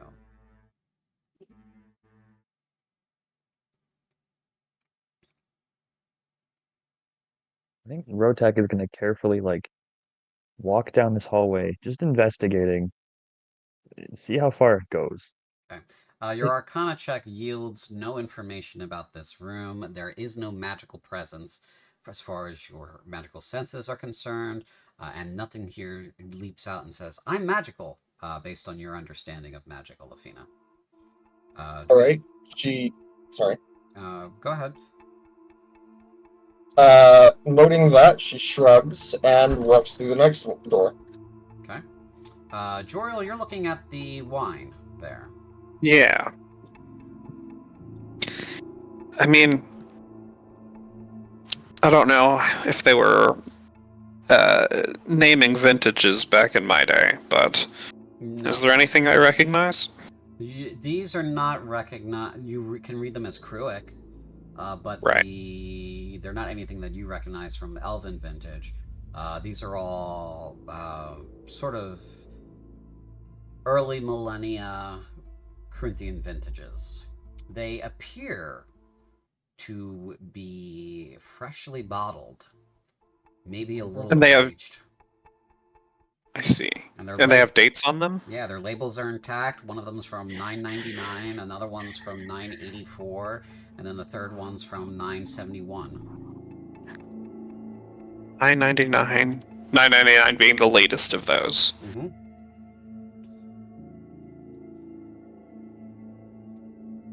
Okay.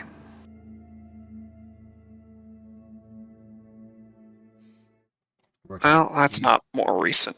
Yeah, Rotak, you see a darkness, and then there's nothing warm down there. Everything else is cold. It's just cold. So you're How does my blind sight work? It's not true blind sight. It's just a sort of thermal sense. So you're getting you can sense that the candle near you is warm. If there was somebody like a blooded person, a warm-blooded person, within 30 feet of you down that hallway, you'd detect them. I get you. Or any creature like that, but you can't actually see it. You would. Okay, yeah, that just wanted to make sure. Yeah, you'd feel the heat coming off them, but otherwise, you wouldn't be able to see them. You'd just be able to see that they're there. So. Yeah, it's just listed as blind sight. It's not an actual if you want group blind sight. if you want just like a test of what that looks like, I'll toss an NPC in there just so you can see what that looks like. See that guy? Sure. No. Hold on. See him now? No. How about now? I see the thing. I can see a weird squiggly circle. Yep, that's what it would look like if there was something there, okay? Okay, cool. Excellent. Alright, so Panjandrum, what are you doing?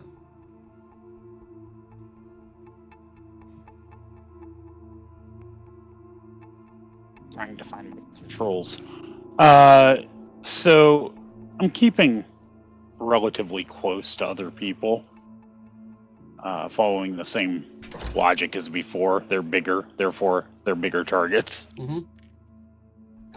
And I accidentally closed the door. You close the door on yourself. You feel it close on your tail. I jump and shriek a little, and then shove it open and glare at it. Mm-hmm. And then I'm gonna kind of like amble around to this door. Okay. And I'm going to very surreptitiously, which in his case means anybody who's looking his direction notices that I'm looking around to see if anyone's watching and gonna try opening it. Okay. You open it. It's a hallway. Apparently it worked. Yep. And it's dark. I immediately flee. Rotak, Nizak says Slam the door. while you're down the hallway, hey, Rotak, we shouldn't split up. Could be dangerous. Rotek is currently attempting to see if he can take a candle out of the wall. Okay, yeah, you take that candle off the wall. Now you have a candle. He's just holding it in front of him as a light source. Okay. Okay, let me just add it to your shit.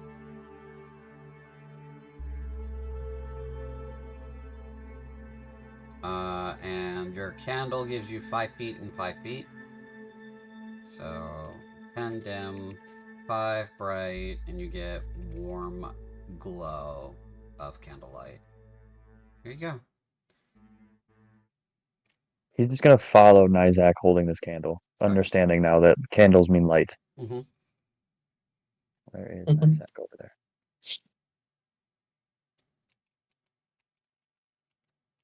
He's used to fire. Fire has been a thing. Candles have not been a thing. Yeah, it's just little fire. But not stick fire. Oh. Ah, that's not the button. Okay, now that we're all together. It's like herding cats! I gave you so much room to explore, and I can't stop you. Okay, so we have this nice cozy room here. There's a nice... this is a sitting room. The hearth is unlit. There's a barrel across from the door, as you can see. WYSIWYG. Chest sitting by the far sofa. Both sofas are upholstered in plush velvet. The fine rug appears to be a portrait in loom work, much like a tapestry, telling the story of a young man being crowned a king.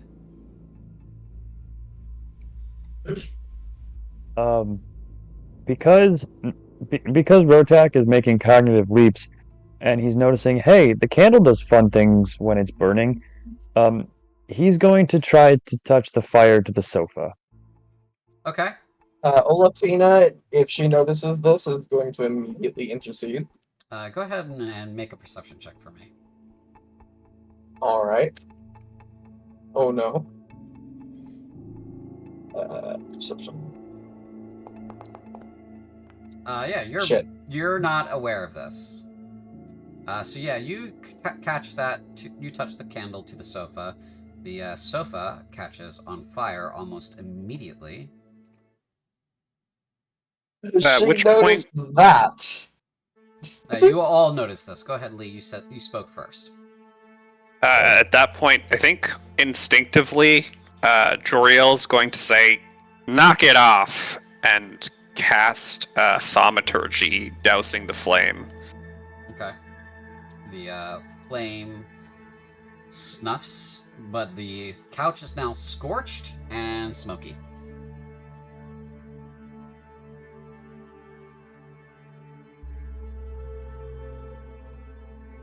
Joriel's going to step towards. You said it was the tapestry on this wall? No, it's the rug. The rug. Oh, the rug. Is telling a story much like a tapestry does. I know it's Olafina's- probably Sorry. with the rug. I suppose the detail is not exactly. I don't know how much detail there is, but does Joriel recognize the individual in the rug being crowned? You can make a history check. Certainly. I hope you understand that you have now enticed a childlike curiosity in Rotek because he put the candle to his sofa, it lit on fire, and then it went out.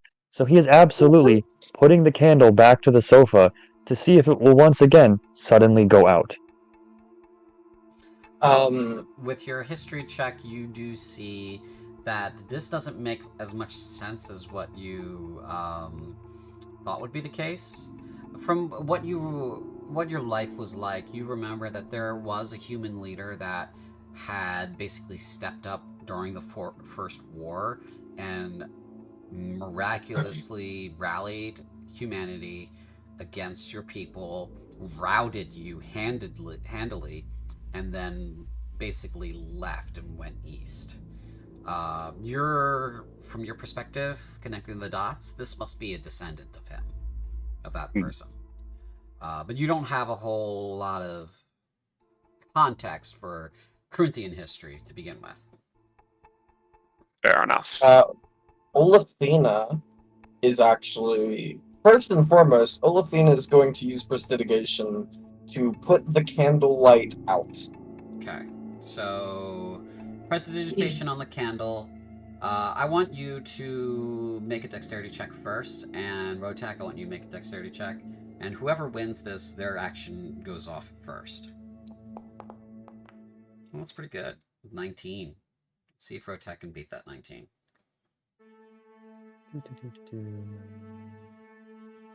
Attributes, dexterity, ability check. The candle goes out before you set it to the couch again. Olafine is going to look at him sternly and say, "You're not welcome to set random things on fire, either." And then she's going to Go look at out, the tapestry. but they just go out. She's going to go do a history check on the tapestry herself. Sure. It's a rug. Oh, You the don't, rug, yeah. yeah, you don't know who that is. It's probably some descendant of the Justian family. The Justian family being the family that founded Corinth. Yes. Okay. It's a box. It's a box. What's in the box? I opened the box. You can double click on the box to open the box. I did.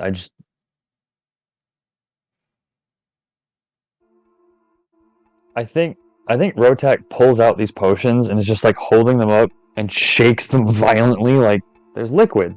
Mm-hmm. Why? He holds them out to the people. Why?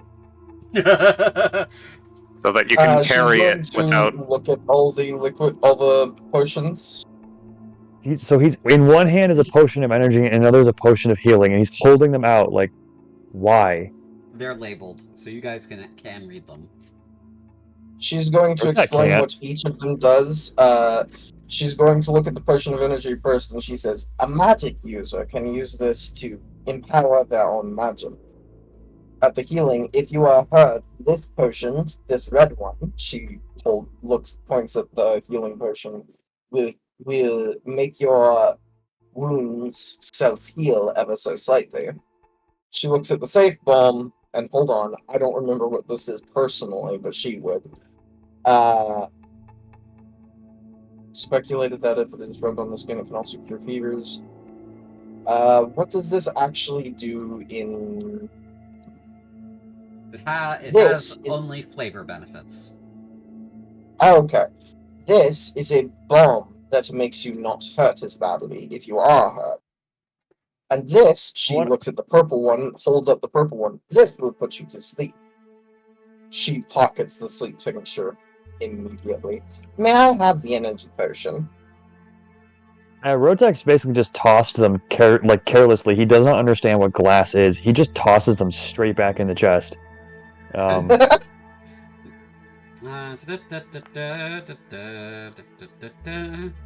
I roll dexterity to try and stop them from breaking? You can roll dexterity for 1, because your hand has the sleep tincture. Okay. Saving throw or ability check? This would be a saving throw. Alright. Oh, okay. Yeah, you... I need you to roll me a d6. Alright. You want either a 1 or 2 or 3 or 4 to save either the potion of energy or the potion of healing. Okay, you save the potion of healing.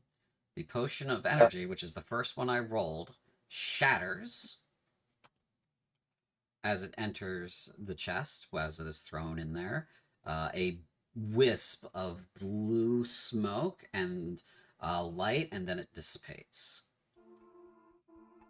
He sighs, visibly kind of concerned. "Those are made of glass. If it is made of glass, it breaks very easily.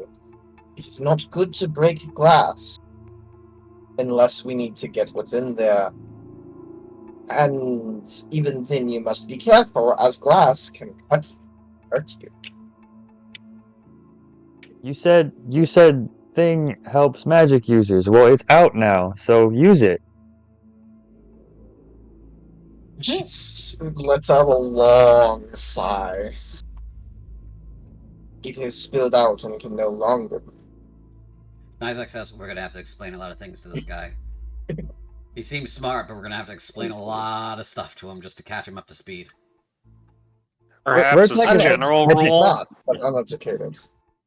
Rotak catches on that like there's so many things he doesn't seem to know, and everyone's like focusing on him and like grilling him about it. He just like drops a little, tenses up, bares teeth, and is like, "I am in a square cave with smooth floor, with weird lights, no heat. We're supposed to be dead. None of this makes sense. I He am tries to. trying." Sorry. She tries to calmly lay a hand in a calming manner on his shoulder. It Oh will no, be he fine. snaps. Like he will attempt to bite hand. Mhm. She pulls away if she can. If I have to do a roll, that's fine. No, And I think says, it's a warning bite first, so you have it's one of those like snaps near, but not try to like snap on. Yes, if he was trying to hit you, he would have to make the attack roll. So, "All right, uh, we are friends. We are trying to help you understand."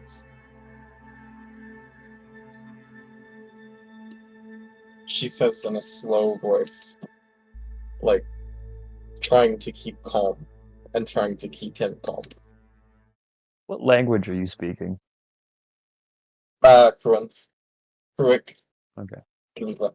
Uh, just because Rotak, as people are probably catching on and getting him to speak more, Rotak is not speaking a consistent language. Like every other word Mhm. is a different language. Um, and he is cycling continuously through Kruik, Drokogger, Elcogger, and this hissing form of a language. Mhm. It's like he doesn't. Somehow he's intuitively talking more than he ever probably Mhm. has in languages he doesn't really know how to use. Since my character already knows like 3 of those languages, I think it was. 2 of them. Can I roll anything to 2 of them? Okay, excuse me. Yeah, 2. Could I roll anything to see if I can just intuitively understand what he's trying to say? We're not Since I'm gonna already kind of a linguistic scholar. Sorry. we're not gonna fuck around with a whole lot of like, um, this is a linguistics problem, and we need to spend a great expanse of time figuring out how to Fair. understand each other. If that's what Yeah, we're that was doing as a party, we're going to say that's what we're doing as a party, and we're going to move the quote unquote clock forward long enough to reach that Mhm. understanding for you guys. So if Alright. you guys want to have a powwow here in this room for several hours or days, whatever you want to do, right? Because this, again, you're in a mega dungeon. Rooms are only safe as long as you think they are, and as long as they actually are. So if you think you're safe enough here to do this for now, for as long as amount of time you want to commit to it, go right ahead. Yeah, let's not. I won't stop you. But it is probably not a bad idea to reach a level of understanding amongst the party so that you can function as a effective group at some point. Yeah, let's not do that right now, here. can I okay, my turn. Yes. Yeah, that was meant to it's meant more as a flavor thing of like this is how you can understand that Rotak is not really cognizant of too much of all these rapid things he's learning. Okay. His ability to like speak is there, but it doesn't seem like he's aware that he's cycling through languages. He's just talking. Everything is that he's doing is just intuitive. So yeah, it's good. There's probably going to be some level of automatic actions won't make sense for a while. I have comprehend languages, so I'm just going to waste a spell slot on that. TBH. So yeah. But we can we can just say that he just has to like repeat words and people pick it up. Either way. Mm-hmm. Okay, sorry. My whole thing was it's a lot more. We're making more out of this right now in this moment than we need to. So if we need to Right. skip ahead, we can skip ahead. Jeff says it's just flavor, then it's just flavor. You don't need to do anything Okay. else other than that. Yes, Panjandrum, you've raised your hand and I see you.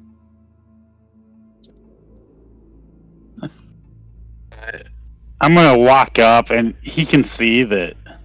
Obviously, he's having Rotek's having all kinds of issues. Mhm. He just sort of like pats him on the hip because that's as high as he can reach, and says, "The Great Panjandrum understands.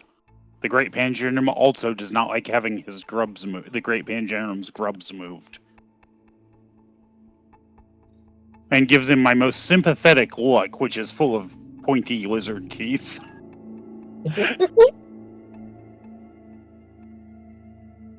I mean, I think Rotak's just like, little lizard is interesting and strange. Okay. And just, yeah, calms down. We'll go with that. All right. General rule: Out of- you see something that you don't understand, don't throw it until you understand what it is. no throwing. Okay. Unless one of us yell at you to throw it. Then it's probably dangerous. Complicated. Okay. Olafina's gonna walk away. Go over here. Open the door. Out of character, did you take the sleep tincture like you said? Then you need to take it I out of have- the chest. Oh shit! Yeah, sorry. Sleep tincture and the healing tincture. Take and take. It's not showing me taking it. They're in your inventory now. It did. Yes. Okay. It still shows in the chest for me. That's all I was You just worried need about. to update and close. That's all. Okay. Alright. Excuse me, sorry. Joriel's gonna take the balm. Oh, I already grabbed it. Oh? Did we wind up duplicating the bomb? No, it's not in mine, so. Okay. Cool. We found the glitch. I was about to say item duplication glitch. Let's get more potions of healing.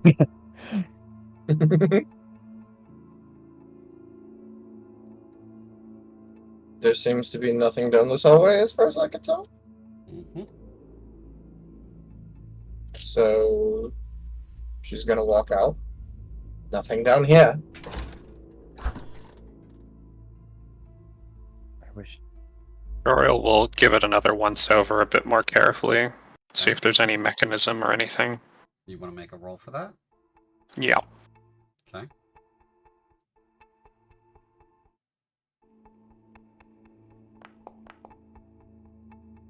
What's that total there? That is an 8.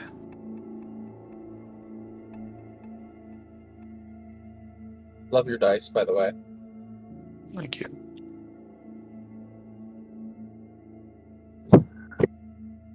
Eight total. Okay. Yeah, it's just wall. This was probably just a storage closet. It got emptied out at some point. Alright. Onwards, I suppose. I'm gonna relight my candle just for the light, but I will avoid touching things because apparently that gets me yelled at. Please, DM, give me my light back. And 5. There you go. Protect just holding a candle. Mm-hmm. Andrea, I'm gonna move you with Myzak. I assume you want to stay with somebody big. Just easier to group up. Olafina, in general, is just a very impatient person, so she's just walking through shit.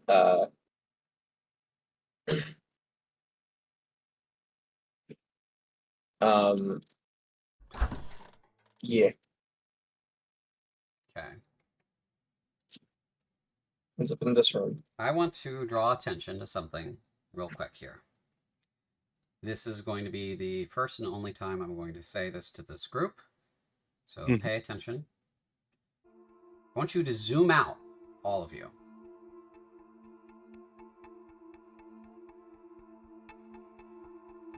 Between Panj and Rotak is 60 feet. Between Rotak and Joriel is 40 feet. Between Joriel and Olafina is 65 feet. Olafina cannot see Panj or Nizak, and vice versa. Joriel cannot see Panj or Nizak. Rotak can see everybody. This is a tactical problem. If any one of you are attacked at this point, you are essentially alone. Nuts. This is your DM speaking to you as the players, and I understand that you guys are playing your characters the way you would want to play them. This is fine. This is all. You've also been warned by the person who brought you back to life that this place is dangerous. So that is my one and only warning about how far apart you are from one another. I was trying to keep up, and then they kept moving.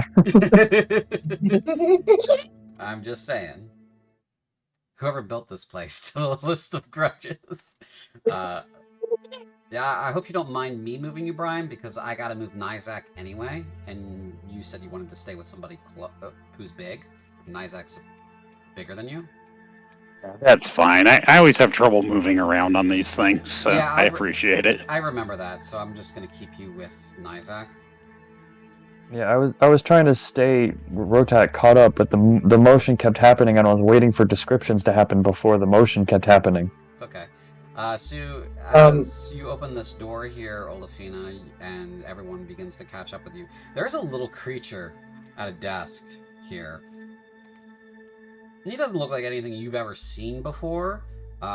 He says, yeah, she said you were gonna be coming by. My name's Clive. How are ya? I'm good. What language is Clive speaking? Clive is speaking Common Kruic. Okay, just want to check. Yep. I'm quite well. And how are you? I'm good. She says, not missing What a does single Clive beat. look like? Clive looks like some weird thing.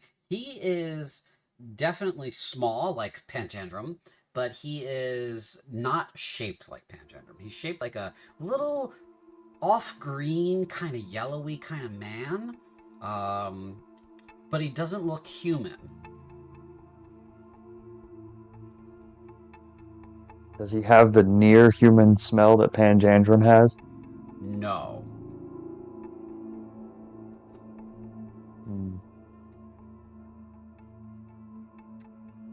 I Did think she say Rotak that? goes Yeah. up to the bar, leans over. What is Clive? Clive, myself. I am what you would call a familiar. I'm a little guy. I'm a little,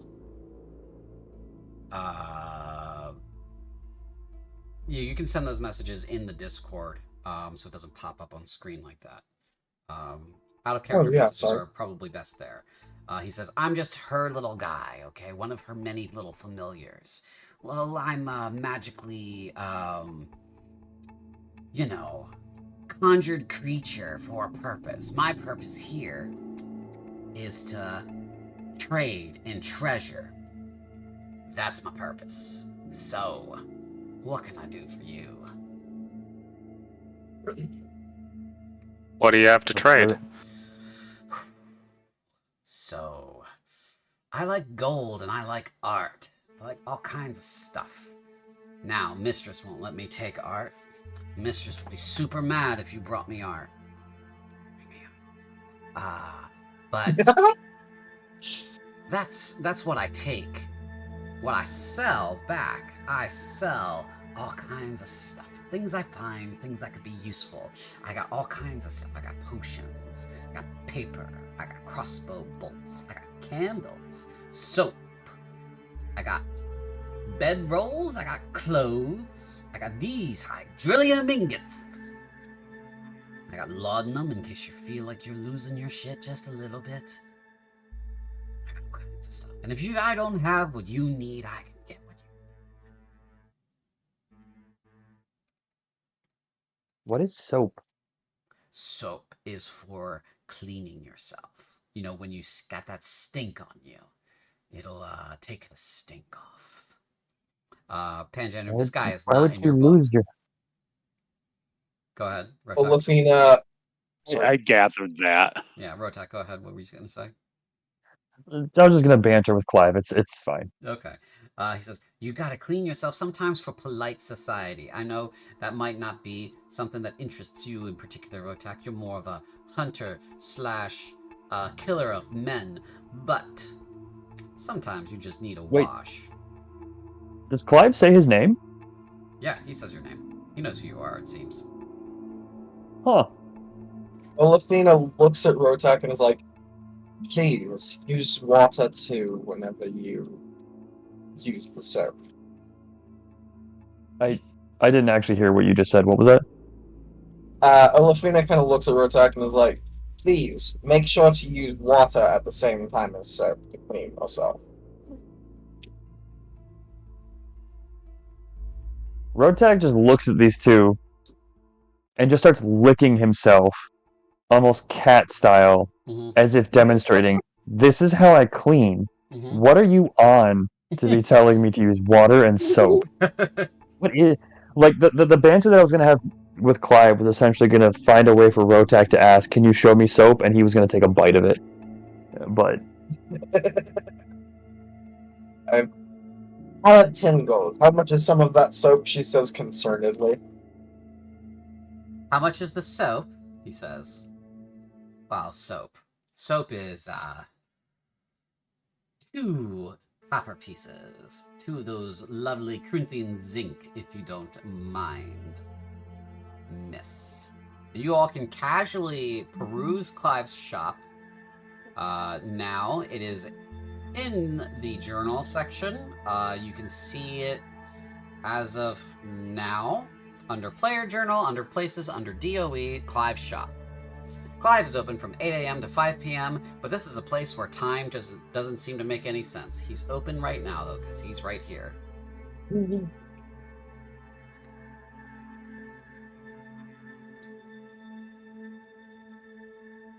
So I can just hit the button to purchase. Okay. Yes. As you are kind of perusing his wares, looking about, you do hear the Comtess's voice come back to you, warming your soul and mind. And she says, this section of the castle is less dangerous than others. There are some cozy rooms here, but sometimes shades find their way inside. There are several tests here to help wake up your latent skills and abilities. Clive's little shop is here for you. He's a bound creature and can only acquire treasure through trade. He's very interested in treasure. Feel free to sell him anything but the art. And her voice fades. Oh, I take it to mean we can loot anything in this castle to give you and trade except for art hanging on the walls. Those are the rules, per the mistress says. But if you can get your what hands is art? Art's that pretty stuff that's on the ground. Like that statue. And he points to the statue. And he says, that's art. Supposedly. Art's kind of one of those things that other people decides is a thing, right? Now, if you can So we just can't sell you the art from the walls? The art from the walls, or the art from the windows, or the ceilings, or the floors, that sort of thing. You can buy some parchment if you want, little Pandandum. That's fine. How you feeling today? Now, CJ, you're gonna have to tell me, is it like standard decimal currency? Yeah, it's 10 by 10 by 10 by 10. Okay, I will hand over a shiny gold piece in order to get 10 sheets of parchment. He's like, ooh. I accidentally bought. You bought 2 pieces of soap? Yeah. Oh well. Yeah, by accident. Oops. And he says, ooh, I will take that. Now, it will convert if you try to buy something with coin that you don't have, but you have a higher denomination. Okay. It should convert, but I will give you the 10 electrum that gold piece is worth. Oh, never mind. You updated it already. That's fine. No. Ah, there's purchase. Okay. Did I successfully buy the bedroll? Yep, okay.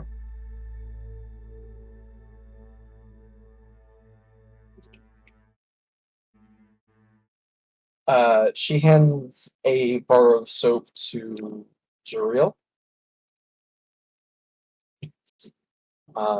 So I guess I just remove one from my inventory. You can And trade. Juriel adds one. You can trade in the bottom left-hand corner. Okay. Bottom left-hand corner. Press trade. To clarify, PJ, Sorry.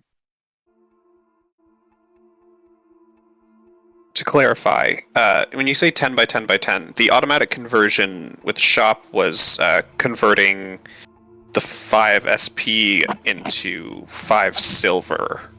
Sorry, 10 GP into 10 silver. Is Electrum an interval of 10 in between that? It should be, and it better fucking be when I look at it in just this moment. Because if you got shortchanged, I'm gonna have to fix it. Oh, I just realized I had more parchment than I thought I did.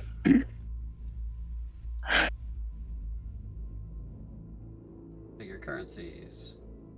Of course, it didn't fucking save. Okay, hold on. 0.1. Fucker. 0.01. 0.001. Okay, save.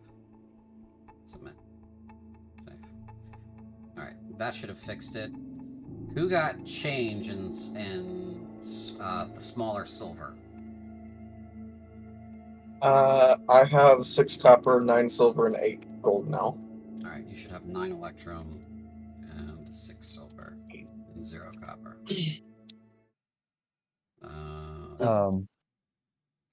you buy anything, Rook? I should have. No.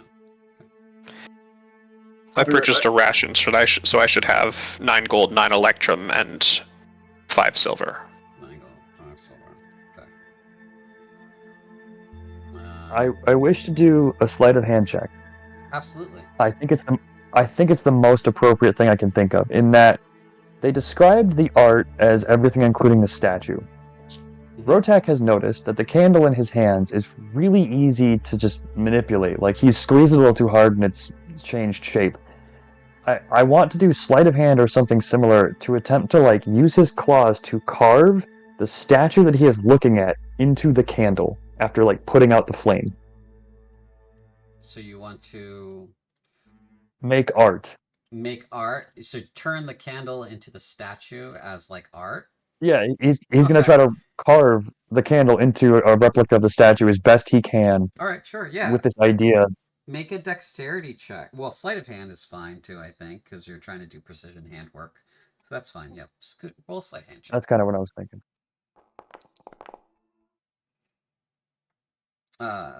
22. Yeah, you've got a pretty good statue there as you're playing with your claws and trying to shape this candle. Your candle is destroyed in the process, but you have created a small piece of artwork. Then proud of it, he immediately holds it out to Clive. Art! Yes! He goes, yes, that's art! And he says, I'll buy that off you. Rotak just puts, he doesn't know what the word buy means, he just puts the candle on the statue on the counter. You like? Yes, and he puts a silver piece on the counter. In trade, I take the art, you get the coin. I make more, I get more? Yes. And or find more, but yes. Not me looking at candles at 1 copper piece and being like, how many candle statues can Rotak make quickly? How many of these candles off these walls can I steal and make and make into statues? Well, you figured out money pretty quick.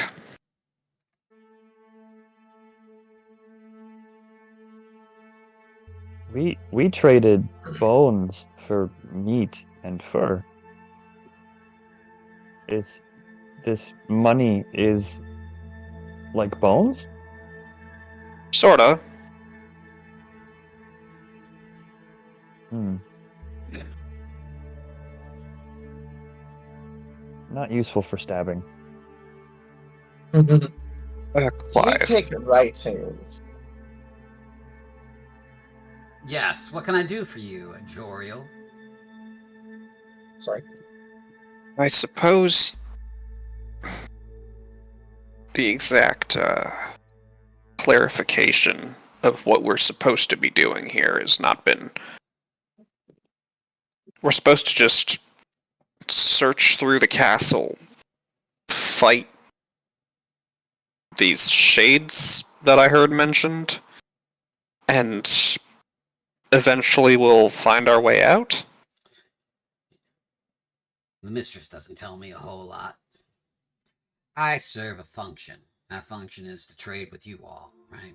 Once my function is complete and you all no longer have need of me, be that as it may, I will cease to exist. I will have fulfilled my life's function, and that will be wonderful for me. However, the only thing that she told me to tell you about this business is that you'll have to find your way through anyway. So you might as well figure it out and explore. There are certain things she's hoping you will learn and put together and bring to her as proof that you've learned and brought together these things. She's hoping you will overcome the challenges laid within. And she's hoping that you will survive. Because it takes a lot to bring back somebody who shouldn't exist anymore, doesn't it? And he said, and he smiles. Yeah, I imagine it does. Alright. Do you know where we might find the first of these challenges? Mm-hmm. You're in it, brother. So we have to bring you? Oh, no, okay. Let me back up. As Rotek is reaching across the counter to pick up Clive. No. And he kind of just puts his hand on your claws and just, no. This whole floor is a puzzle. It's a puzzle. There's something you have to do here to be able to proceed in one of two directions. I'll tell you that much. If I say anything else, she'll get mad and say I ruined it. Which would then make this whole thing pointless, and she'll probably turn you into goop. But, that being said, two ways out. Okay? There's a means to get through this. You just have to figure it out. It's gonna be a little tricksy. Not every wall is what it seems, and not every room is what it appears to be. Right. Well, I appreciate the guidance. That's all I got for you. Guidance and Whole thing stuff. walking off. As everyone's conferring, Rotek turns towards Panjandrum and it's just like leans down and whispers, "Little lizard, what is goop?"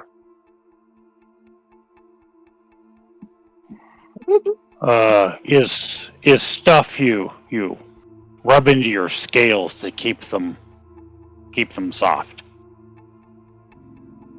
Ah, More like this. importantly, And it's not he pulls out the alive. bomb. He pulls out the bomb that he took from the chest. Ah, goop. Yeah. Indeed.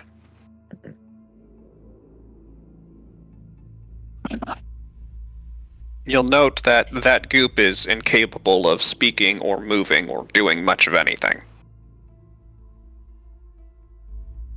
Olafina, you've opened a door But it does. into a fountain room. But the goop does not hurt, does it? It does not suffer. Well, I suppose the absence of sensation does mean the absence of suffering. That sounds better than what happened at the end of my life. Well, you can just choose to stop existing. Do you want to do that? Rotak just blinks at the existential crisis of whatever the hell you just said. We'll roll for existential crisis. Would that be sanity? If you feel like that is something that tests the boundaries of Rotak's sanity, you may roll a sanity saving throw. Oh, what would be existential crisis saving throw otherwise? Is it wisdom? No, it would just be sanity, really. Let's do it. Let's do the first sanity check. You're trying to figure out and resist Premise of existence Yeah. and the fact that it's my own choice and that I could end it and then I could just stop and be like Goop, apparently. And this is deeply disturbing. This is a peel behind the curtain that you do not like. So do I do ability check or saving throw for Saving this? throw. Sanity check. Sanity rolls are always saving throws. Okay, I will say you saved. And so you come to terms with the fact that your existence may end whenever you choose. However, that Rotak understands mortality. yes, he understands mortality, but at the same time he also understands someone brought him back without his consent. So he may have to choose. He may get himself locked in a cycle if he chooses to end it now. The Goop has it better than I do and just walks down the hallway.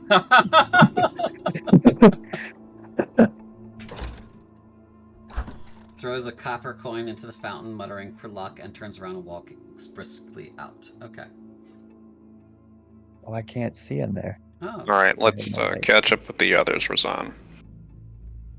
Rotak's just looking through Actually, his I doorway. don't have any copper coins, so I'm going to toss a silver into there. Okay.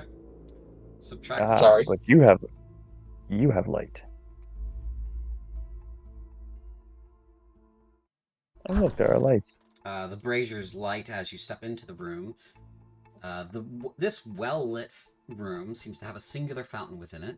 Crystal clear water bubbles up from a carved statue of a long-haired woman that appears to be screaming and suffering. She is on her knees, and her hands are languishing at her sides. The marble of her naked skin glistens with water. On the fountain's plaque, there's a sentence written in High Kruik reading, "They killed our hope first. She was too beautiful for them to withstand more than one glimpse." I'm making a Wait, check you never for said all myself. that for me. No, because it was you did not walk further into the room. Okay, fair. This is a roll for me, just for me. Okay, phenomenal. Rotak has walked up to the fountain.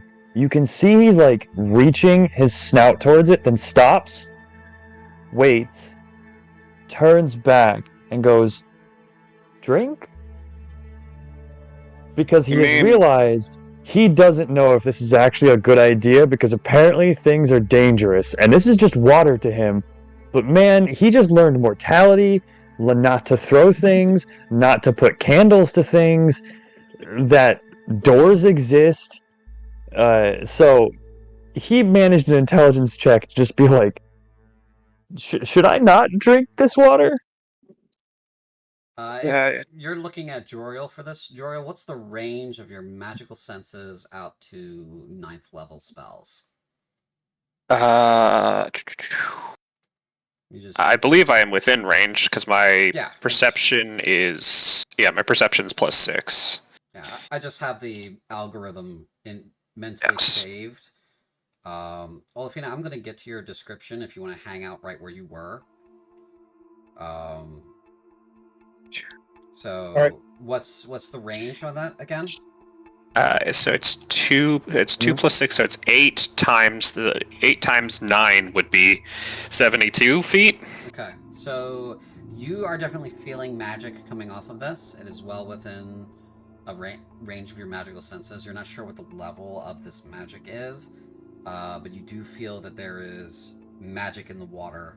It is of a restorative quality. You know that much, but you do not know if there's anything else involved, just off of a general magical senses sweep.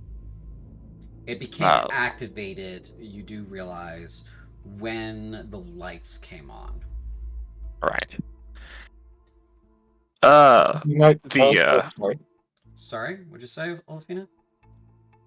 You might also notice a silver coin laying in there. The water's magical. So Sure. I couldn't tell you exactly what it does. I don't think it's going to be immediately damaging, but I couldn't tell you all that it does. I might wait until we're injured and then give it a try. Rotek just blinks both sets of eyelids, trying to parse things. So no drink. Not right now. Joriel will take some of the water into the water skin. Okay. You take some water into water skin. Olafina, as you enter this room, you find that it is, like all the others, well appointed. The marble floor is polished perfectly clean. The walls are decorated with fine molding. As the braziers become lit, a light incense begins to waft out of the metal containers on the side of the altar, smelling of some kind of wood. The walls are decorated with paintings that depict the birth of the cosmos, the earliest times before anyone walked the face of Valgast.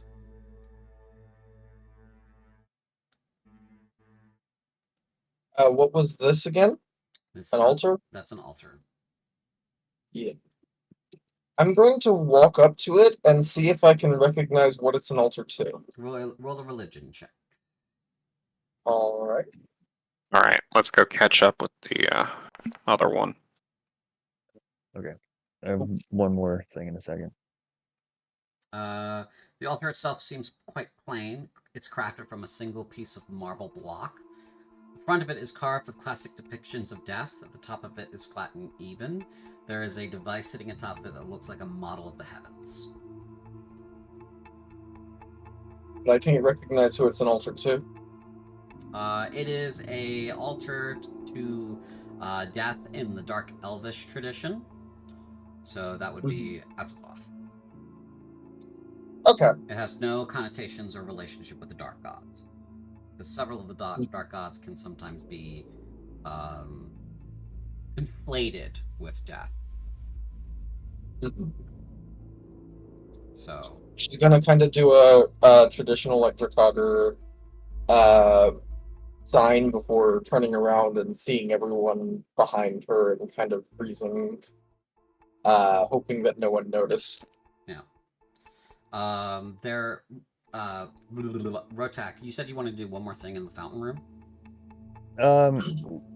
Clive stated these rooms are not always what they seem. Mm-hmm. What would be the best role? Would it just be perception, you think, if a character wanted to attempt to, like, basically be like, what is this place, if not what I'm seeing? It would be more of an insight check. Insight's normally to see what another creature may be feeling or thinking off of non-traditional cues, like, body language, that sort of thing. But insight can also be a sort of not an intellectual leap, but a leap into what's behind the curtain sometimes. So insight would be the best check I would ask for that purpose, of if you're trying to see what the purpose beyond something is. It's more of like, the best way I can describe it out of the character's phrasing would be like, Rotak has the opinion not of illusions, but like camouflage. Right. So he's trying to see through the camouflage. What this room may be camouflaged as, yes. Yeah. Is that the insight? Yeah, I would say insight. Let's do it and see what happens. Ooh, this is not good. This is a room with a fountain. It's here to provide water. Rotak's just like, I don't know what Clive was talking about. Yeah. Okay, we're all in this altar room. Any other checks we want to make in here? I think Joriel will approach the altar Okay. We're gonna sort of start looking at it. Little lizard, what is thing?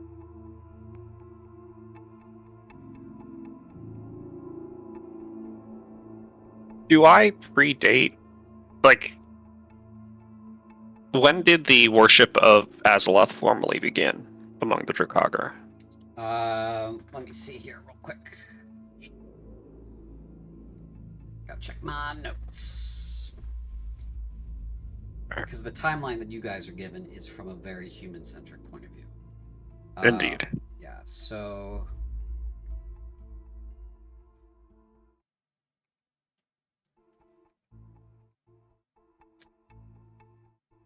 If I recall, what year were you? You were around... From 200, basically like 200 Elven to 810 Elven. Okay. You remember a time when the Dark Elves did not exist. Mhm. And around 800, you said? Yeah, 810 is when I died. You do not like to think about the time when Dark Elves began to exist. But it was after humans were made. So Right. that worship of Azeroth, you're not sure when it started, but it definitely started after humans were made. Right. I think Joriel's going to produce the shard of the mirror. And I don't know exactly what they're trying to do at this point, but they're sort of... Sometimes the reflection that mirror shows isn't always exactly what's in front of them. They're going to look at the altar and the reflection of the mirror, see if anything changes. Okay. As you look at the shard of the reflection, it is not glass.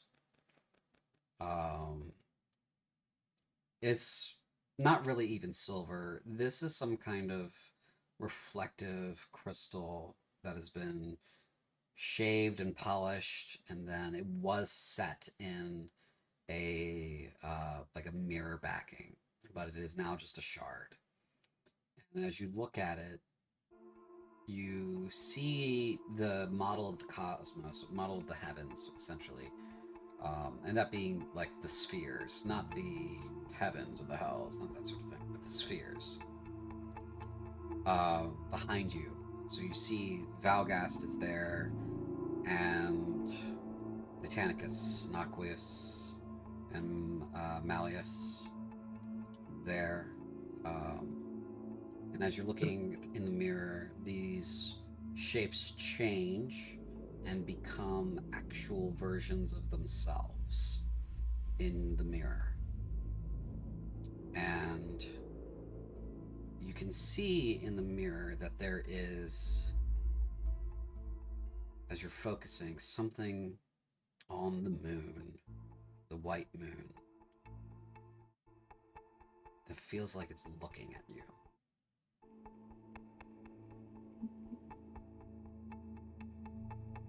That better not be that punk-ass kid. Alright.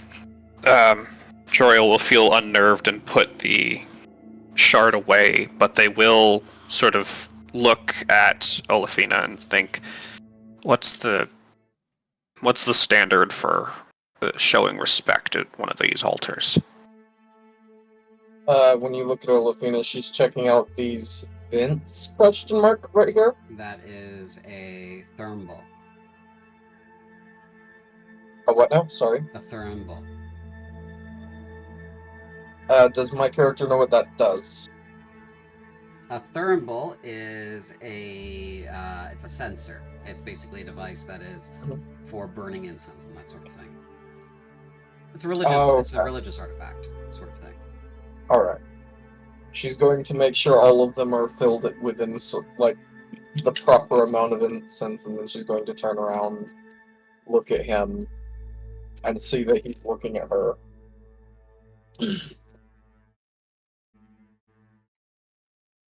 Yes.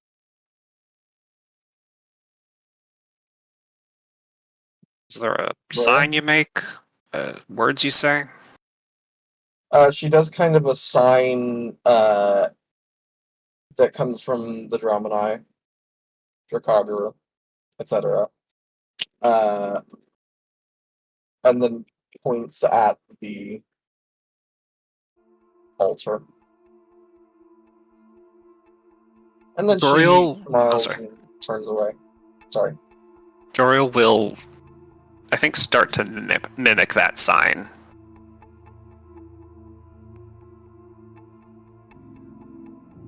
Your mirror feels a little warm when you do that.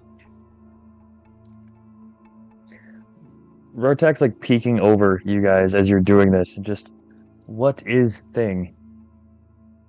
It's an altar where you show respect to gods. Now here's an out of character question. Jewel, did the Scaldi ever have gods? I don't think I ever learned that. No, they don't. They don't worship the gods or the neutral, dark, or light gods. They don't have a worship of them. I didn't. They weren't.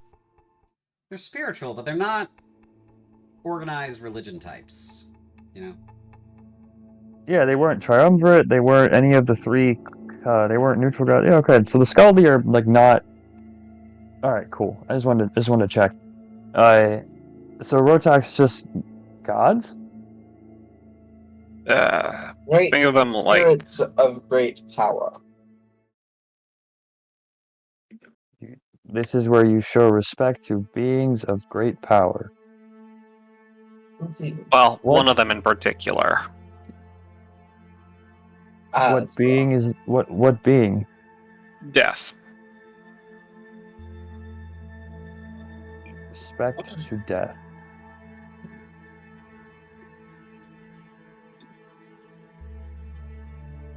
Rotak is going to walk up to the altar and put the safe bomb on top of it.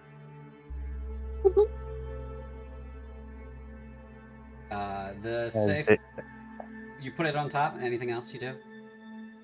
I'm trying to mentally phrase there.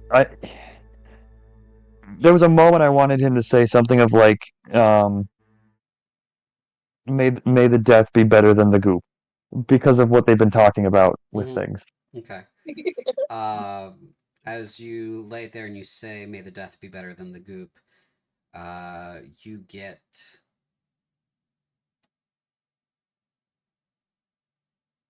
You hear the Comtess's voice again.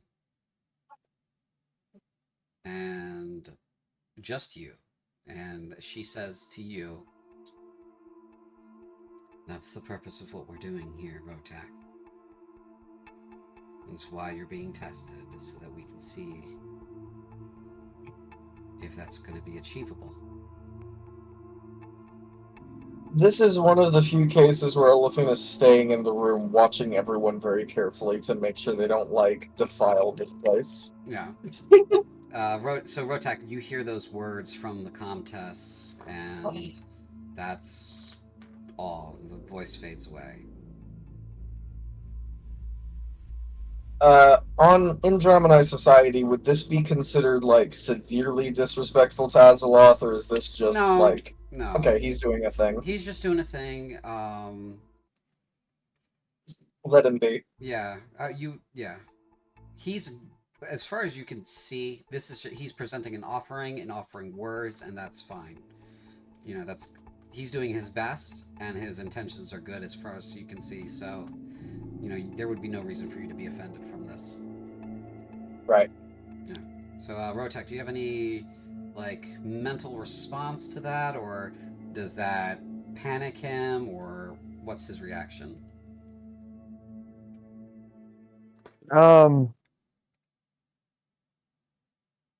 I'm trying to think, because given what I know of Scaldi, when he died, not much happened. Right. He wouldn't have gone to the spectral realm. He doesn't have a soul. Yeah. So he doesn't understand what this is for. The whole idea of death and this thing after, I think his response is going to be the closest thing to an existential reach that he can make, of. I'm trying to think. He wouldn't have learned quickly enough, and anyone else. No one brought up what happened. No, people did. People brought up. So they've brought up experiences they had that he didn't. I think he's going to respond back with, "What happens when Scaldy die?" The question Well, hangs in the air. Oh, are you saying that? They're not saying that out loud. You're thinking that back to the contest. Yeah, right? it's thought back to Okay. Illyria. Yes. You get a sense of she's received the message and a sort of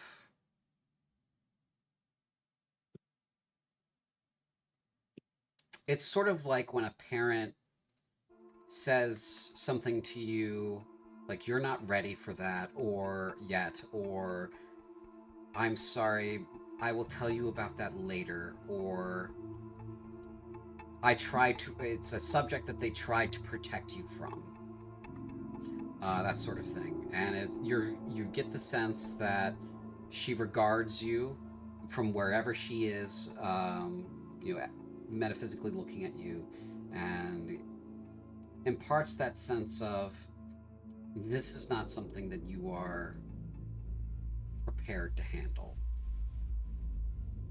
In time, you will reach an understanding of it, but it is not good. She kind of conveys that feeling with sort of a mental image of her looking at you with sorrow and kind of placing her hand on your chin or cheek, and kind of like a mother kind of just saying to their child, not now, we'll talk about it later. I was going to say the only response Rotek would have had, given that it's a thing, the opening bit that Illyria said to them is recalled to him, of her mentioning, it wasn't supposed to be this way. It was supposed to be better. There was supposed to be an actual life or a thing after death, the door of eternity. But given that he's piecing together the way that Scaldi are apparently different from all these other races around him, that have gone through a weird form of death, his parting question is just, is there a place for me like there is for them?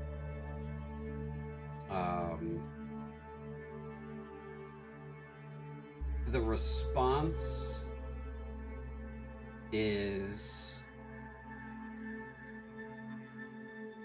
again, that's what we're trying to do. And you get that what is trying to be done is they're trying to make that place available to you. I will make a place for all Scaldi. And that is an affirmative.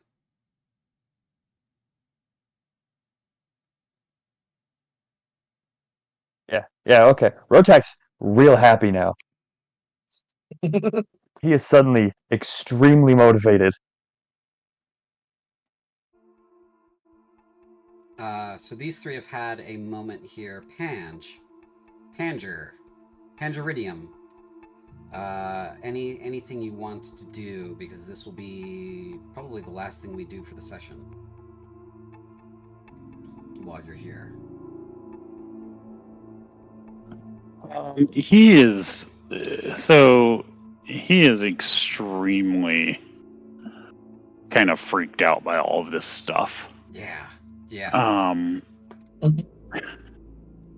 He got hit by a speeding wagon. Mm-hmm. Though he hasn't told anyone that. No. And then he's alive again, and then it's just, and then maybe he's not alive. He really doesn't know what's going on. He doesn't like it. He's mostly trying to stay near the biggest, toughest looking person. It's definitely not. And mostly what he's doing is just kind of very quietly, like, trying to listen to everything and look at everything and get an idea of what the others are like, kind of from his point of view. So anything in Side- particular with side- this So room? not really doing anything active. Okay, so you're Just doing a kind lot of of keeping an eye on everything. observing the room. I want you to make a perception check for me, actually. Ooh. Perception. Out of I'm curiosity, really great at that. Out of curiosity. would the great Panjandrum have gone to the spectral realm and done all the experiences like the others? Which is to say, do Daglings have souls?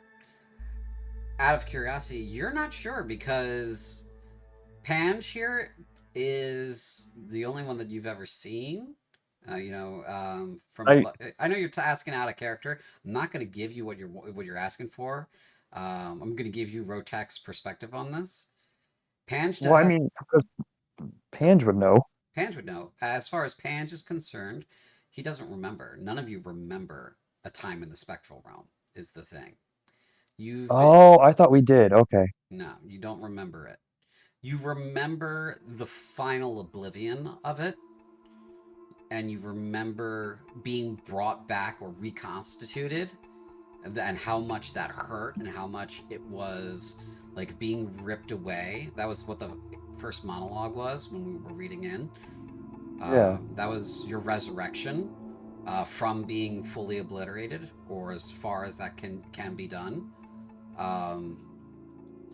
So, like, each of you remembers that, but when you're obliterated, you just cease to exist, including your memories. So, Gotcha. because there's nothing left of you, right? So, however she brought you back, you don't remember past your death. You don't remember what happened after. You do remember. It's like you died, like Pange is saying. He remembers dying, and he doesn't remember anything other than that after that until he was brought back, and now he's here, and this place sucks. And that's what your memories are all like. So as far as you know, you died, you lived, you died, you live again, and it's bad. So yeah, in your reading, you gave us the thing about the heat. I guess I'd interpreted that as the spectral realm, and that's where I was confused because Scaldi don't go there. No, it's your body heat. It's the heat was Gotcha. Okay. like how you feel cold, your body heat. That's what that was. Yeah, it's all about your. Nor elves, to my knowledge. Right, elves. Elves like Joriel don't go either, and there's no guarantee an elf like Olafina or Nizak goes where they're supposed to go. They have to earn it. So, but these are good questions. And anything else? Last minute thing before we close for the evening. Olafina would be waiting until everyone left to finish what she was going to do here. She wanted privacy for what she was going to do. Okay, well, we will start here next time because Nizak might want to do something, and we're going to have to do a little bit of beat by beat for Nizak to catch up because there are a couple of things that he might have wanted to do to definitely get here. So we'll leave here for the evening, and we're going to go ahead and close then. So I hope everybody had a good time. This was our premiere for At the Door of Eternity, and we'll see you in July on the... What day is it? On the 20th. On the 20th of July. All right. So we'll see you then, 8:30 U.S. East, after Blaze of Cruelty. Okay. Nice. So is this a once monthly thing? No, this is every 2 weeks. We just skip in a week in July because the 4th is that week. So it's just I'm expecting to be committed to some event. I just haven't been told about it yet. So, love last minute commitments. Right. So anyway, that's it for us. We're gonna go to our ending screen now. Hope everybody has a good night, and I hope everybody enjoyed this first session of At the Door of Eternity. That's it.